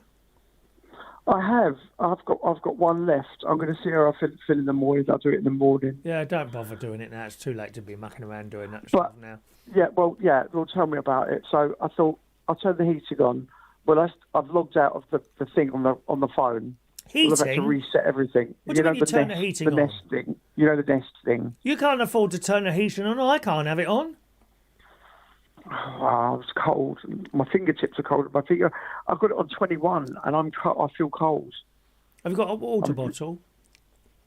I've got a blanket, a throw, and an expensive throw, and a chenille throw over the top. Can't you put the cats in the bed with you? Would they go under? Kitten does. Right. Beaton, he stays there for a little while, and then he starts growling and sneezing and not being very happy, and Lulu just runs away. Oh.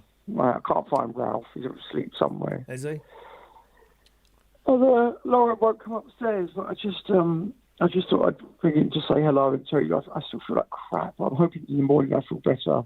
Oh, I'm sure some people will send you messages. They will send little messages to you. Yeah. Wishing you well. Very nice to do. I just feel a bit. I feel run down. I don't like it. Nobody, I'm not my happy-go-lucky self, as they call me. Happy-go-lucky. That's what they call you up at the village gym. That's what it's called, village. I know. Yeah, that's what they the happy-go-lucky one. Mm. Oh look, there's his downtrodden friend that he's always having a go at. That's what they say. I called you a potato the other day to one of them, and he went, "That's a terrible thing to say." I said, "Well, have you seen the shape of him?" Which one was that? Was that Josh, our favourite one, Josh, with his little tight shorts that he wears? No, my favourite one. You're not allowed to do Josh. I think he quite likes me. His little face lights up when he sees me. No, it's because I'm normally in front of you, and he's looking at me.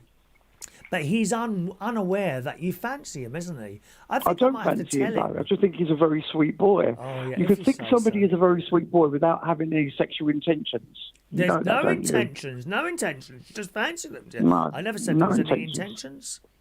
Well, you know what I mean. When you said fancy, I don't fancy him. I just think he's just a really sweet boy. But the other one, there's another one there that's extremely muscly. He really fancies that girl Abby by the pool, bless her. Oh yes, and they don't realise. And I really want to say something, but she's had a boyfriend for a year, and I really don't want to be one of those people that does a breakup, but makes a breakup, because I'm not that sort of person. No. I mean, what would I gain out of it? Nothing. So what's the point? Nothing at all. So anyway, I just thought I'd ring in because you seem to be faster than me in the swimming pool now. I have noted. They've what? You seem to be faster than me in the swimming pool now. I have noted. There's days where I am, but there's days where I'm not. It depends on my lung capacity of that day. We would have had one side each today. There was no one else in there. It's much better than it was last time, isn't it? Yeah. Oh, it's lovely in there. It really is a lovely place. It really is a lovely place. And it's very social. Dinner was nice on Sunday. However, the roast potatoes could have been roasted a little bit more so they was crispy on the outside, fluffy on the inside.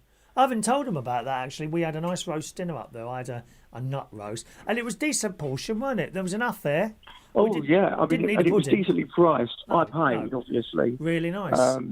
Because my friend Wayne was over from Ireland, so we went swimming, and he had a sauna, and then we had lunch, and it was lovely. But you know what? It was really reasonable. After they took, because you know what was the most expensive thing? What? The bottle of Prosecco. Oh, of course. How much was that? It was over 30 quid. Ooh. How much can you buy them in the supermarket for? $6.99. $6.99. You buy a case of them, and you get them for like £4 each. A case of it's for 25 quid, isn't it? In Aldi. I was in Aldi. In where? 2 great big foot carrier bags full of shopping this morning in Aldi for 23 quid. Yeah, but it's not always about the quantity, dear. It's about the quality. Yes. Well, it's good quality in Aldi. It comes out the same factory. Some of the stuff is, admittedly, some of the stuff that comes out there is very good quality. But some of it's not. I mean, you do buy good quality food in there. And you do make very nice lunches and dinners, I must admit. Thank you, yes. I must admit. Yes. Talking of that, what's for dinner, what's for lunch tomorrow? Well, I've got... I went out and bought some large potatoes. I've got 3 of those. I thought we could have 1.5 each and do the thing in the oven. Yeah, really chopped up peppers, chopped up onions, garlic. There's something else that goes in. Tomatoes. A dribble of olive oil. Yeah, and tomatoes. And tomatoes. I've got the little, not the mini, they're not round ones. What are those? Plum. Mini plum tomatoes. I've got 2 whole packets of those. So I'll do a couple of those. I'll do them separately because you don't have the chilli in.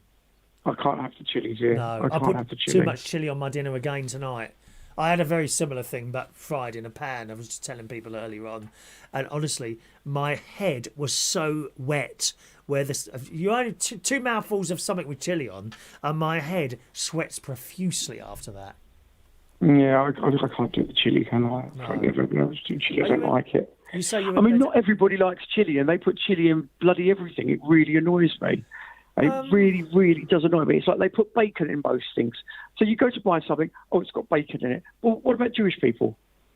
What about Jewish people? Don't eat bacon? I don't know bacon. I won't eat bacon. I don't have any problem finding stuff without bacon in it, do I? Well, no, you buy a lot of vegetarian stuff, but I like chicken and turkey once in a while, don't I? We do like cooking from scratch, don't we, really, you and me? We like cooking from scratch.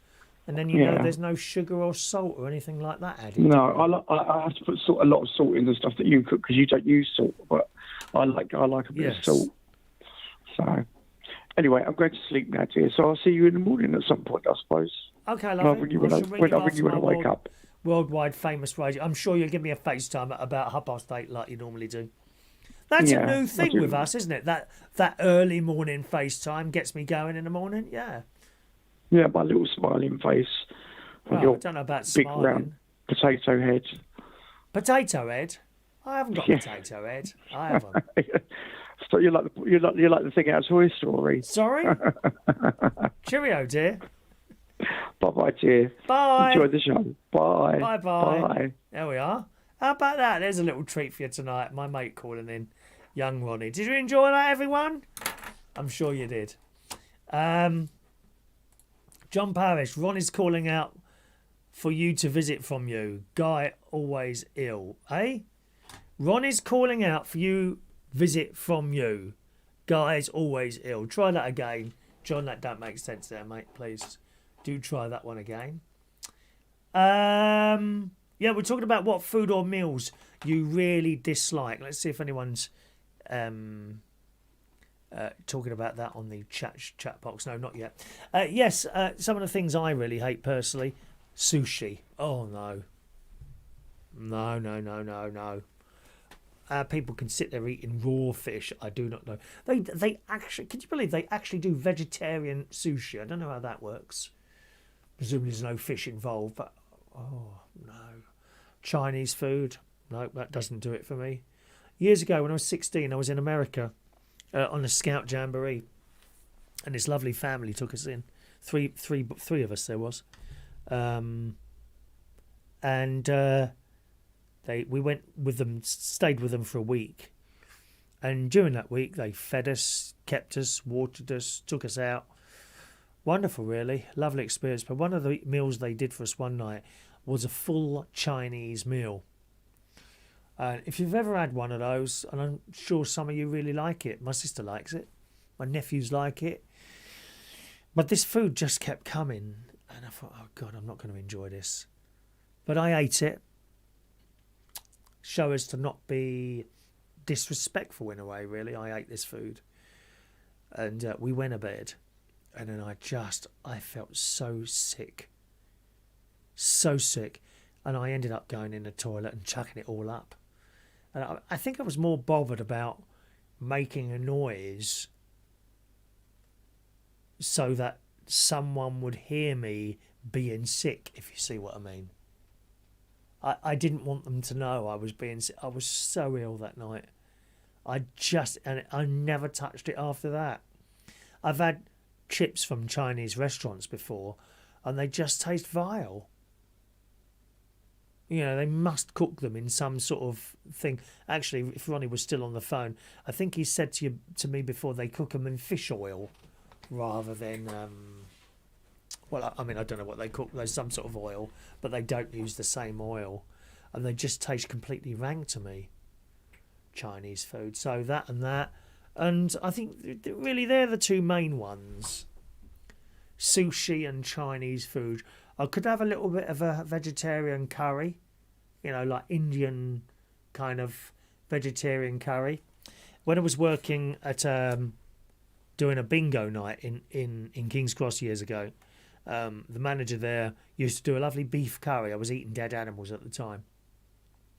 And I'd get there, set up, and he'd do this beef curry, which was absolutely delicious. Absolutely delicious. Really was. So I can do with a vegetarian curry.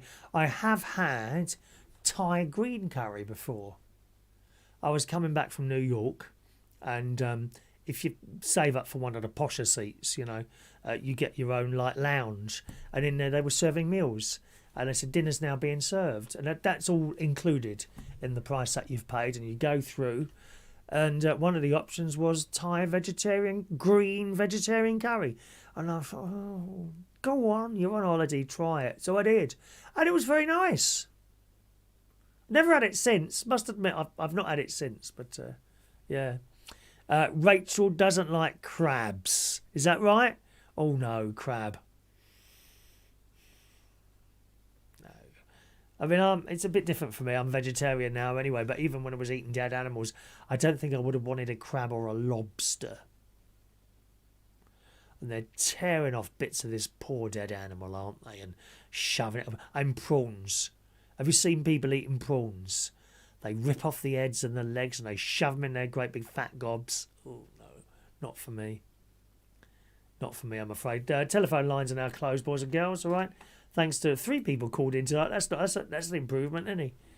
Of 300% from last week, I think. Is there any foods that you really don't like? Come on, give us an answer for Christ's sake. I'm sitting and talking to myself all blooming night. Oh, thank you, Fran. Fran has sent me something in. I'll have to look later because I can't open up anything sort of moving. I think that's a video you've sent me, is it? I can't sort of open that while I'm doing my show, Fran. Sorry about that, all right? We just want to go back to last week here. Vera, I've weighed myself this morning and I'm 13 stone 9.2. I'm 2 pounds down on last week and I'm very pleased about that. I'm convinced that bread has been the biggest cause of my most recent sort of weight increase. And that's been cut up now for Lent. The first week I lost nothing, didn't go down at all, and I was so disappointed. This week, from last week, has gone down about 2 pounds from 13.11 to 13.9.2. And Vera writes, congratulations on your weight loss. Keep up the good work. So thank you very much, Vera. And we were also talking about mini cabs this morning. You may have seen that as well there. Do you ever take mini cabs anywhere at all? Ever been ripped off for something like that? And Vera says that you mentioned on your radio show this morning about how minicabs are ripping people off for doing simple pick-up and drop-offs at various places. I only go out twice a week now, at a push, sometimes 3, because I have to get cabs home, which cost £6. Now, I'll be honest with you, Vera, that doesn't sound too bad to me, £6. She says it doesn't seem like a lot, but it does add up. Well, of course, over the week, that's going to be 6 to that's 18 quid, isn't it, if you go out 3 times? Not a small amount of money. She says, last night was a real eye-opener for me. After you left, the rest of us 5 stayed a bit longer. Oh, you dirty stop out, Vera, last night, were you, my love? How long did you stay? Everyone was getting to leave, so I called a cab, which didn't take long for once. As he dropped me off, he said that would be £8. What? I only had £6 on me. I called the cab company, and this is what they told me. Because it was busy, the fare went up. Now, there's a lot of them do that. They call it surging. Uber do this. It's called surge pricing. She goes on to say, busy on a Tuesday night? They've gone down the same route as Uber. He said, would you rather wait 45 minutes to an hour for £6 or pay £8 to get home quicker? She says, I don't use Uber or Bolt. I've never heard of Bolt. Is that another, like an Uber type thing, is it? And I've been using this company for more than 20 years. Well, after that, I won't be using them again. They have lost a valid customer. I mean, it's just a joke, isn't it? How a lot of these people work really nowadays, Vera. Really is. Thank you, Vera. Vera also says, I don't like people eating roll mop. It's disgusting to watch them. Yes, my mum used to eat that. Roll mops. It's fish. Oh, sardines and things in a can. What's that other one? Roll mops, sardines. What's the other thing? Anchovies. Oh, no. See, do you have an anchovy salad? Have I seen people eating that before? It's all oily and horrible. It's supposed to be very good for you, that oil, isn't it? Not my cup of tea either, Vera. Hello to Christina joining us tonight. Evening to Christina. Sorry. Gary says, I think there's going to be a lack of grain as the Ukraine and Russia, the biggest exporters. Yes, I think that is definitely the case. You wouldn't think that outside my caravan, though. They're always growing stuff there. Perhaps I might go out secretly with a pair of scissors and leave. How many bits of wheat do I need to make a loaf of bread? And you got like one piece of wheat up there. How many of those does it take to make a loaf of bread, I wonder? You'd have to crush all those seeds up, wouldn't you? How'd you do that? You see some of these people in other countries, they don't have machines and that. Africa, places like they've got little mud huts they live in, don't they? You've seen them on the videos, a little fire outside, and then they've got like a bowl, and they put the stuff in, and they're crushing it up with this wooden thing, aren't they? Twisting it round to get the flour out, or whatever it is they happen to be doing. Perhaps I'll do that. Do you think it noticed a few? What are they called? Corns?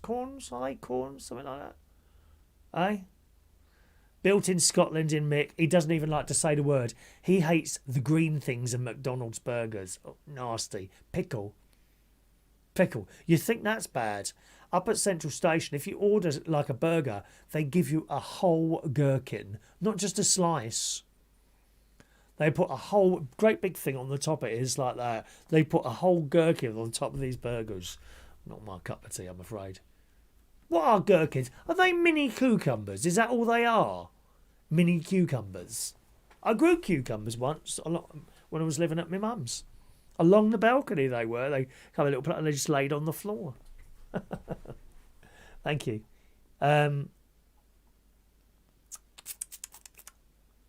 Alrighty. On we go. What's next in our little list today? Watch out for snakes and spiders. Oh, yes. The Metro reported, for years a landlord battled with a stubborn tenant who refused the landlord access to his property. They can. if you've got a tenant, they can refuse you to go in and look after your own place. The tenant used the pandemic as an excuse to put off visits. When the landlord was finally able to enter the house in Kendal, Cumbria, he was shocked what he had found. The property had been transformed into a swamp of rubbish. Now, I'm sure you've seen those programmes on the television before, haven't you? Where people are called to go into houses and that to clean up absolute dumps. Where people have collected household rubbish, sometimes for years. I was working for an organisation before. I have to be very careful how I say some things. An organisation before. And I had to go into a house and repair something. And it turns out I had to go into this room. I was tracing some wires that went into a room. And I said, I'm going to have to get in that room. Oh, are you? Yeah. Oh, is there any way of doing it outside? No, I said, there's something wrong in that room, I could say. Anyway, he said, I'll go and get the key. It's a little bit messy in there. Okay, mate. Well, he opened the room and there was bags and bags of household rubbish in this room.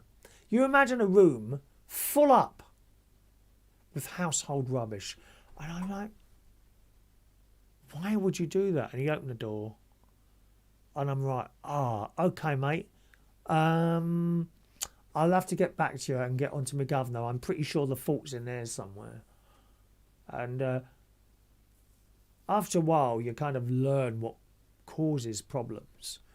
And with household rubbish, I thought probably something had leaked out somewhere and shorted a couple of wires out. It's pretty likely, something like that. And you're like, why? Why would you just collect all this rubbish? You know, it's not like he couldn't go up and down the stairs. He was able to let me in. And there was another house that we went to. It was a nice area as well. It was Richmond Q area.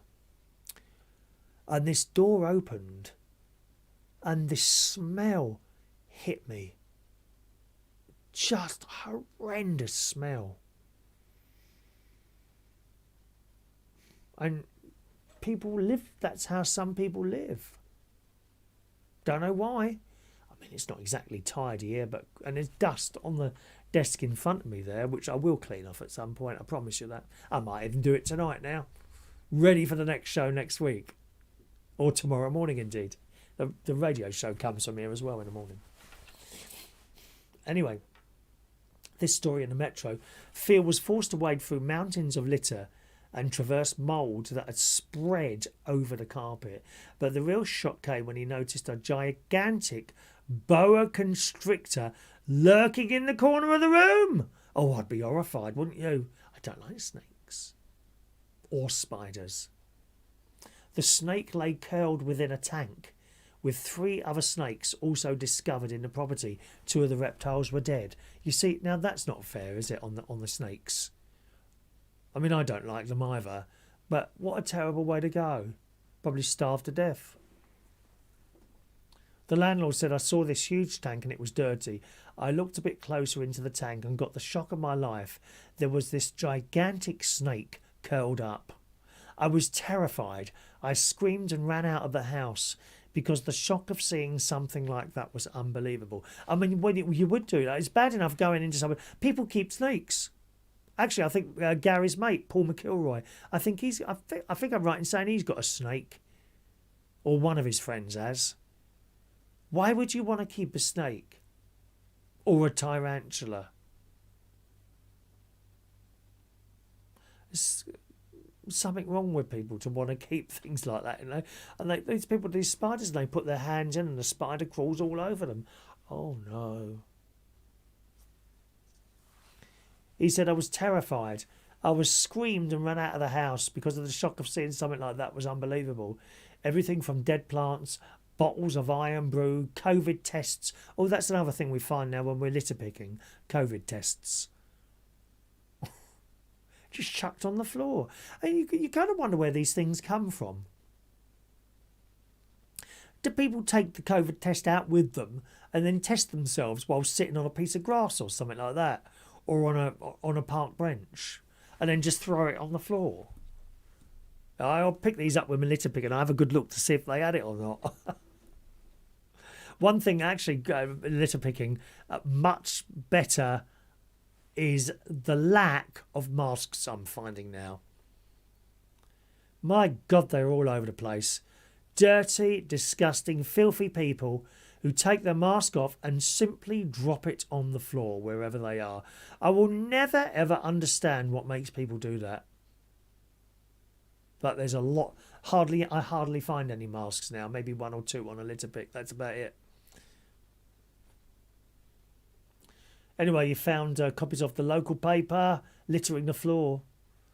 When cleaning, him and his other half had to run out of the bungalow, heaving and reaching multiple times as the smell of urine became too much. Oh, dirty people. He added it was unbelievable, the sheer volume of not just belongings, but actual rubbish and food. And he found a snake in there and 2 dead ones. Also, a number of spots of rodent damage and a bit of an infestation with holes gnawing through places in the house, which could have been either mice or rats, one of the two, couldn't it? Have you ever smelt dead rats? Oh, that is the most vile smell ever. I've worked in a few venues, okay, over the years. There was one particular one, and I've told you about it loads. I don't want to tell you the whole story again, but they had a rat problem and they couldn't find it, and this place stank. It was still packed with people. That was what's that? No one knew what the smell was, and I was told what the smell was, and you never spoke about it in front of customers. It's like a similar smell of, you know, if you leave like a damp or wet cloth in the sink and you forget it, and in 2 days, what's that smell? And it's a similar smell to that, but it's worse. And that smell will never leave me now. If I'm somewhere and I get that whiff, I know instantly there's dead rats somewhere. It's vile. Awful smell. Let's say hello to some of you. Hello to Nick Reels again in Oregon. Good evening, Nick. And 2 Nicks, another Nick there, Nick Watson. Hello to you. Hi, Chris. Hope you're keeping well. Hope Sharon, Martin, Gary, Stacey, Jimmy, Charlotte, Ben and Stacey and all the children are okay. Thank you very much. All the best from Nick Watson. Yes, and Tracy, actually, it's her birthday today. My niece's birthday today. She's not with us, but she's 35 tonight. I can't believe I've got a 35-year-old niece or a 37-year-old nephew. Unbelievable. Unbelievable. All right.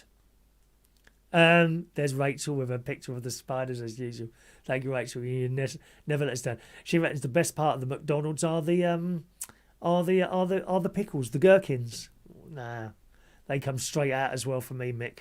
On the floor, mate, or preferably in a bin. Gary says the burgers are messy. It's hard to pick them of the burgers. The cheese has the bap stuck to it as well. What that? Yes, those things. Yeah, those obvious things. Rachel's wishing Tracy a happy birthday now as well. Thank you, Rachel.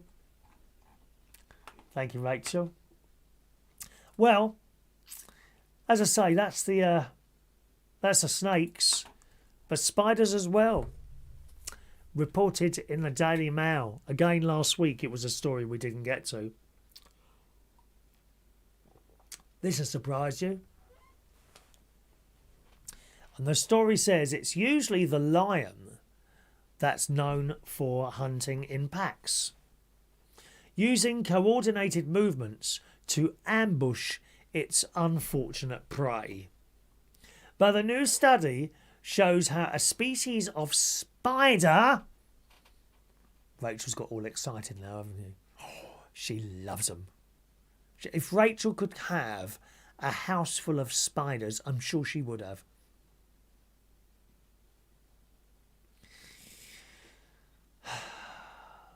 A new study shows how a species of spider called the Anelocemus eximus similarly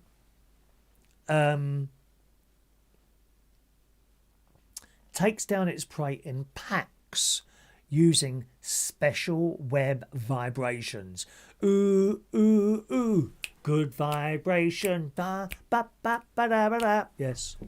The spider species, which is native to South America, lives in large, towering, non-stick webs and can suddenly swarm over insects that fall into them. Oh, you imagine that? It's bad enough having one. You know, when you're sitting in that living room and there you are, you look up and there it is in the corner watching you. Or they run across the floor. I've seen that in my nephew's house. Spiders suddenly making a run for it. Well, this lot, they swarm you. Or they swarm insects anyway. Imagine them all coming towards you like that. Those poor flies. I never liked flies. But I feel sorry for them now. Researchers used a dead fly connected to a vibration generator. Oh, fancy that. Wonder where you get those from.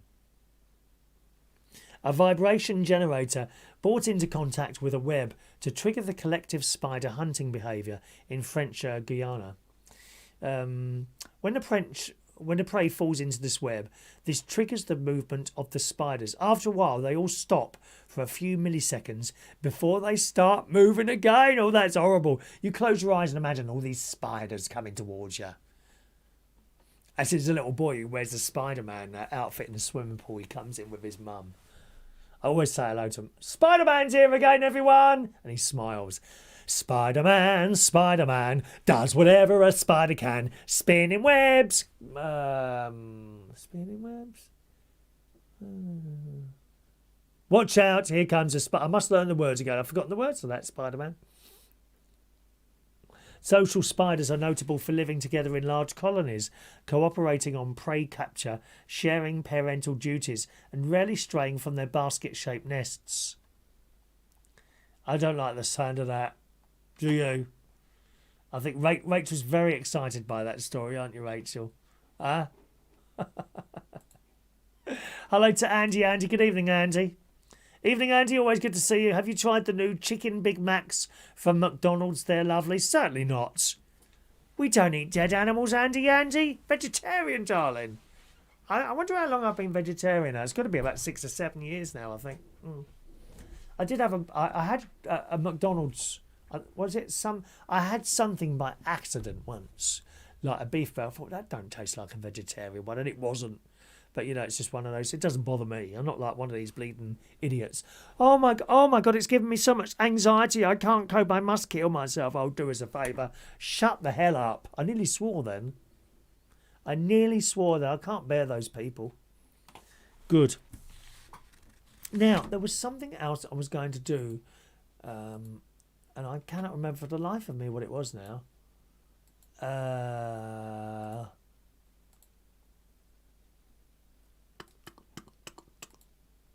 Come on, where is it? What was I going to do? Hang on, let me look at my... Oh, there we go. It's a bit late now, isn't it? I can't believe it's like 3 minutes to 10 o'clock already. But do you remember I told you my Virgin Media contract is coming up soon for renewal? May. You might think, oh, it's 6 weeks away. Well, yes, it is. But you need to put things in place now so that if you're going to go on the phone and start negotiating with them, because I'm not paying £45 a month. No way. At the moment, I'm paying £31 a month. I'll give them another couple of quid. I don't mind going up to 33, right? But 3 THREE have a special offer at the moment on their 4G broadband. As you well know, I've got that up at the caravan and it works very well most of the time. Very well. Now, there has been actually, the 2 computers I've got up there are refurbished ones. They're old-ish. They're certainly not as high spec as the ones I've got in here. So often you'll see me doing a show there and the picture will freeze. Okay, but the audio carries on. So that should indicate to most of you technical that is not a fault with the streaming. Okay, that's the computer. Okay. There has been occasions where we were cut off. You may remember 3 or 4 years ago when I first started doing shows from there, and it was a bloody nightmare. This 4G just didn't work, and then they did something. The whole network, I always remember this, the whole 3 network went down. And when it came back on hours later, everything works really well, and it still does today. So, Three have got a deal on at the moment, okay, on their 4G broadband, £14 a month. Okay. By the way, Vera, did you go into the Three shop yet, my love? Because if you haven't, I'll do it quick because you never know when these deals are going to finish. £14 a month for the 4G broadband. Okay. So I went in the shop. I said, right, this contract is up. He said, what are you paying now? I said, £22 a month, because over the time, it's gone up. I think I started paying about £20 for it. Now it's 22. So it goes up a little bit extra a year. And you must expect that. As long as it doesn't jump, like the electric and gas bill, don't even go there. Don't even go there. Right? So he said, I can do that for £14 a month. Can you sign up for another 2 years? I said, yeah, that's fine. He said, okay. So he's pushing buttons and stuff like that. And he says, right, I've put you on the new tariff, £14 a month. Sign here, and that will start on your next thing. What you're doing now will stop, and a new one will start. There was a little bit of technical stuff going on because he wanted to give me another SIM. And I'm like, well, if you give me another SIM, I will lose connection with my stuff up there now, because I can log in now while I'm sitting here and do certain things at the caravan, like turn certain lights on and off. I can look at the security cameras up there, turn the heating on and off, turn the cold air on and off, and indeed the electric blanket. And you're thinking, well, why would you want to turn an electric blanket on when you're not up there? Because before I go up there, I'll turn it on to air the bed, yeah, so it's not damp. Last time I went up there, the bed was damp. And that is not nice. Getting in to albeit warm, getting into a damp bed is awful. I'd never done it before, and I don't want to do it again. So I put the electric blanket on. Happy days, right? I can do that from here. Now, if I have to put another SIM in, then when it changes over, I will lose connection until I can get the other SIM back in there. So they had to do something else online, and eventually it all started. He said, right, you changed over, everything will work exactly as it is now, and that's it. And by the way, this is yours. Okay? And I said, well, I really don't need a router. I've already got one up there. He said, well, you might as well have it. It comes with the new contracts. Okay, well, I'll take it. So I took this. I said, actually, what I'll do is try it at home. I'll try this at home and see what sort of connection I get. Because if this works here, okay, I might as well stop my Virgin broadband, £31 a month. The usual price for that, incidentally, is £45. It's quite expensive, isn't it? Got to be honest, the Virgin Media, I've always been very happy with them. It's gone wrong a couple of times, but then everything else does as well, doesn't it? Not often. Doesn't go wrong often. It's not like every other week. Maybe once, maybe twice a year, perhaps, if that. All right. So there is that. Excuse me, I hiccup in here. But I've got this, and I thought, well, I'll try this at home. So I got this back here, and I took out the SIM card on my little iPhone, right? And I put that in here, put it on, but the red light wouldn't go white, so it wasn't picking up internet. I thought, oh, it doesn't blooming work, not getting anything at all. And I thought, well, it must work because I get internet on my phone here. Anyway, I went back down the shop. There was someone who said, oh, you need to configure the router, and I thought, no, that don't sound right. Well, what's that say there? Main and DV. I don't know what that means. Main and earth. Sorry, I'm just looking at something here. There's a screw there. What's that screw for? Well, it looks like some sort of adjustment thing, is it? Sorry, I'm just talking to myself here. Yeah. So I went back down the shop. Someone said you need to you configure the router, and I thought, no, you don't need to configure the router. It's not what it says on the instructions. It literally says put the card in, switch on, and the light will go white, and you're away. As easy as that. So I went back down the shop with that. I said, oh, I've put my SIM in. He said, oh no, you need a data SIM. Oh, okay. And I had a feeling that was the case, right? I said, right. He said, do you want to sign up? I said, no, I just want a pay-as-you-go one because I just want to try it out. He said, well, that's the most expensive way to do it. He said, I can do you a 1 month one for £10, 1 gig, or 3 gig for £16, and you can use that over 3 months. I thought that'd do, so I paid him £16, got the little card back, and put it in the bottom here. Then it's in there now. Can you see that little slot there? You can, can't you? There, you see that there? That's a little mini SIM card in there. Maybe you can see that. I don't need to do anything to it. You can see that. Right. And that goes in there, and then happy days, away you go. And immediately the white light came on. I can show you actually, or can I? I don't know if the wire's long enough now. Yeah, I'll show you. All right, 1 minute. Let me just plug this in now. I don't think that's going to reach over there, is it? Oh dear, I'll work myself now. Hang on. Let's plug this in here.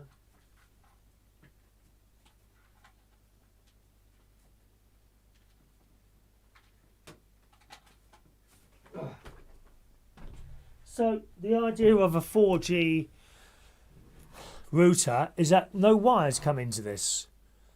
There's no wire coming into the house. It works like a mobile phone. All right. So will that reach there? That won't reach there. Okay, we'll put it in. Can you see that here? Yes, you can.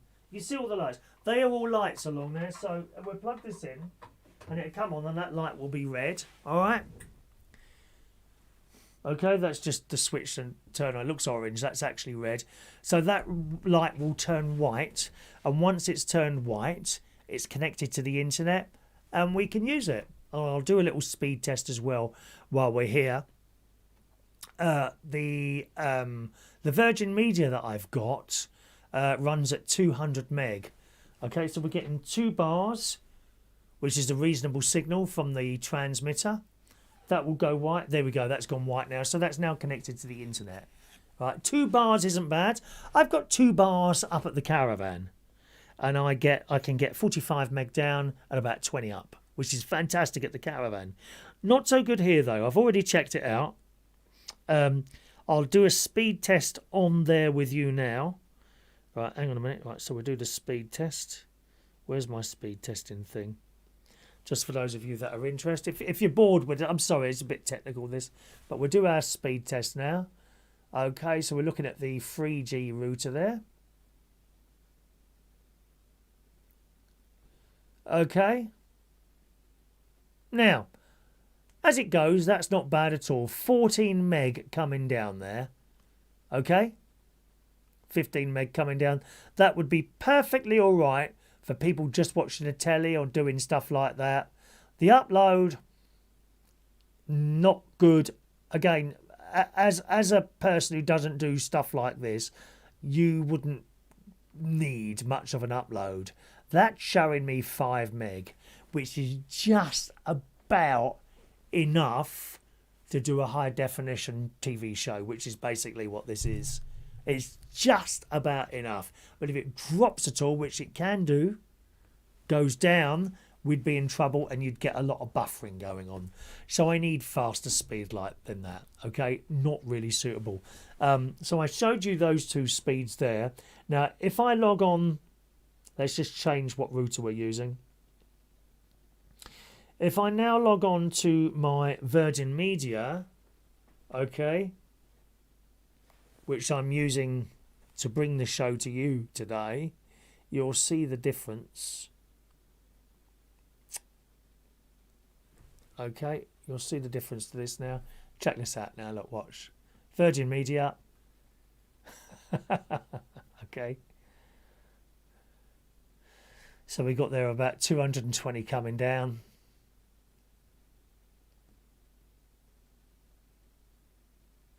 And at the moment, 17 going up, which is plenty. That's like 4 times what I need. Okay? So that works, and it does work really well. So this, not quite so fast. I've tried it in various different positions, some a little bit less, some more. Quite often I can get 3 bars coming up there, but oddly enough, up at the caravan I only really get 2 bars there, and yet I've got 45 coming down and 20 going up. I do have an external aerial there that my brother-in-law put up, so I've bought another one of those just to try out. I got this off the Amazon, so if it's not suitable I can just send it back. And this is the aerial, okay? I've already got a couple of brackets on the side of my house, so that will go on a pole as high as possible. It's got a 5-metre cable on it. There's all the cable on it, right? And a couple of little plugs on there which screw straight into the back. The only problem is, of course, because these are plugs already put on there, there needs to be a hole drilled somewhere, and it's got to be wide enough to put those plugs through. Now, don't worry, Vera, I don't think I'm going to try and do this myself.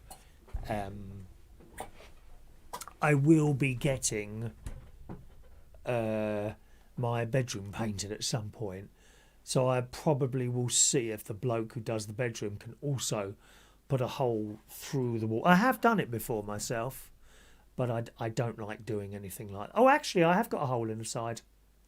I have. I completely forgot. It's the old air conditioning hole. I've still got that. Oh, it can come through there then. Happy days. It's already there. Yeah, that'll do me. That'll do. So I've got a hole in there already. And I'll put the aerial up and see what sort of speeds I get then, and report back to you. Because, you know, if I can get it half price, I might as well, mightn't I? But I would want to try it for a while. You know, I'd get the aerial up and do a couple of shows like this and some of the radio shows to see how well it copes before I cancel the other one there. All right. Some of your emails there. Thank you, Vera. Vera says she's going to the 3 shop tomorrow. Excellent. That's the one I've got. Oh, you've already got this one, have you? Yeah. Yeah, it's little, isn't it? And as I say, it's got the 2... This is where you plug the aerial in. I didn't show you, did I? That's where you would plug... There's two wires to the aerial, and that's where you plug that, you see. And you can plug your computer straight in there, which I would do. You know, you can do a show over Wi-Fi. I prefer a physical wire connection. So obviously this router would want to go where that one is here, because that's where all the wires come up. Otherwise I'd have to start moving blooming wires around and all that business there. And yes, it should work quite well there. Vera says I've got 4 bars, sometimes 5. Well, there's only it must be a slightly different router. There's actually only 3 on this one. Can you see 1, 2, 3? It's actually only 3 bars on this. But 4 bars is enough. And you know, Vera, you don't need the same speed as me uploading. You really don't. It's only because I do this sort of thing that I need a fairly fast speed going up there. All right, darling. Let's have one little final look into the chat box. Hello to Foxy Lady. That's a good name. Hello, Foxy Lady. No, it's not nightly. Just once a week, my darling, on a Wednesday. All right, once a week on a Wednesday. We used to do every morning on here, but it's just once a week on a Wednesday. Someone's asking me, would I ever do the morning chat shows again? Yes, I would. I would, but I'd have to get fed up with the radio thing first. Yeah, everything has a time, doesn't it? You know, everything has a time. And for a long time, you can be enjoying something and then sort of, I don't like this so much anymore. Not necessarily don't like, you just get bored doing the same thing. Well, I'm not bored yet. Nowhere near it. I have such fun in the mornings doing that radio show. That's what I'm doing right now. But yes, I would go back to doing a little show in the mornings.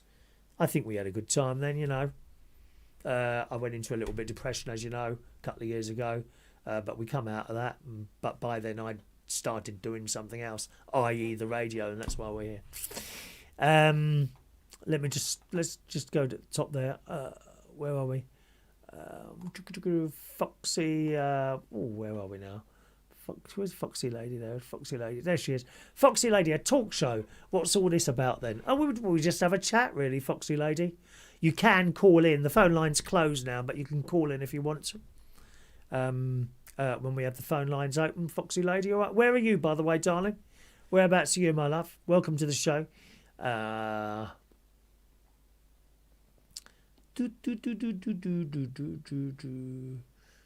Is the radio channel on YouTube in the morning? No. We got into copyright issue there. Yeah. It was fine when it was just going to one person, but when we opened it up and we put the camera on and all that, we got into terrible copyright issues all the time.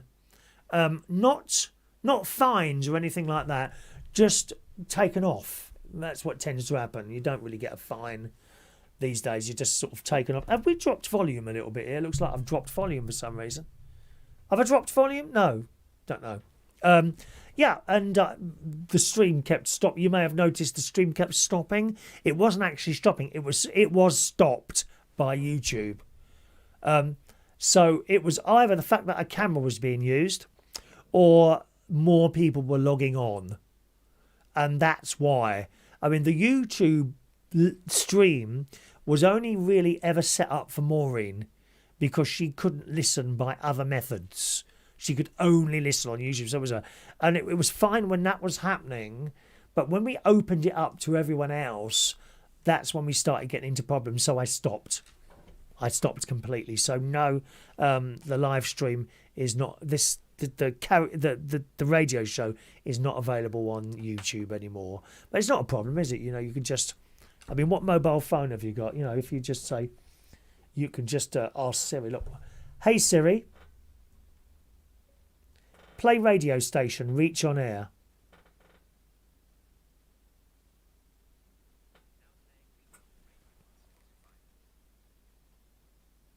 Oh, hang on a minute. That's the wrong one, isn't it, darling? Hang on a minute.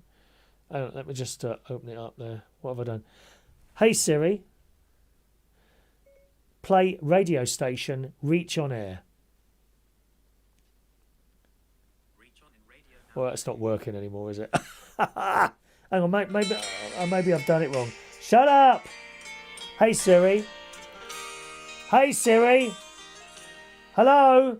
Oh Christ! Hang on a minute.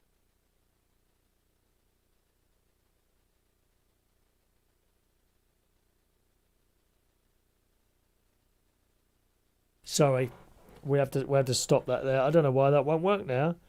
Hey Siri, play Reach on Air. Reach on In by Jessica Rapp. No, dear, no. Reach on Air, you deaf bastard. Oh, sorry. Hey Siri, play Reach on Air. Here's Reach on In. No, she's not playing it. She's not playing today. Oh, how annoying is that? Hey Siri, play radio station Reach on Air. Now playing Reach on No, she keeps playing some Jessica Ratcliffe song, which I've never heard of. Well, it was working. It's not working anymore, is it? You should be able to get it going on your phone or something like that, or perhaps you've got a smart speaker, whatever there. Siri has fouled, that's right, Foxy lady. Can you pick up your radio show in the USA? Yes, wherever. Yeah, look, if I have a look at your screen, I'll tell you where to find it. There you go. It's the only thing is it's probably a bit too early in the morning for you. Just after 9 o'clock in the morning. It's on tomorrow morning, okay? 9, 8, 7, 6, 5, 4. I don't. Whereabouts are you in the States? Might be on about 4 in the morning there. It's probably far too early for you there, my love. There. All right, darling. So there we are. Siri has fouled. Oh, does that work? Does it? Okay, let's try that one. Hey Siri, open Reach on Air. You'll need to unlock your phone first. Oh Christ! Unlock the phone, right? Okay. It doesn't. Hey Siri, open Reach on Air. You'll need to unlock your phone. Oh, shut up, you silly cow! Oh, she gets on my nerves. Oh, it does work. Oh, we're still up there, are we? It does work very well with a smart speaker. If you've got an Amazon Foxy lady, then just say play radio station Reach on Air, and that should open it there for you. I don't know who's on tonight. What is it, Wednesday? I've no idea who's on there tonight, but I'm there tomorrow morning at 9 o'clock. Okay? A Foxy lady likes karaoke. Oh, do you really? Well, I do a karaoke show on the internet. It's called, if you look for the channel, Karaoke London. All right, that's my karaoke channel. We do live streams on there Friday, Saturday and Tuesday nights around 8 o'clock. Okay, if you go on there now, you can watch the recording of any of those that we've done over the last stream. That's been up a couple of years now, so there's lots to watch. The most recent one, of course, will be at the top there. All right, darling. Well, good. I think we're done tonight. So thanks ever so much for joining us on the show this morning. Don't forget, gang, I'll be on the radio tomorrow morning. That will be at 9 o'clock in the morning at reachonair.com. I see there's another text message there, so let's have a look. Yeah, Vera, you're quite right. The devil is at work. First it's Alexa, then it's Siri. It's the frazzles again, isn't it? There was a devil at work in the pub last night trying to tempt me with frazzles. But I wasn't tempted. Enjoy the rest of your Wednesday evening. Another little chat show for you next Wednesday at 8 o'clock. Thanks very much for watching and joining into the show today. Bye-bye.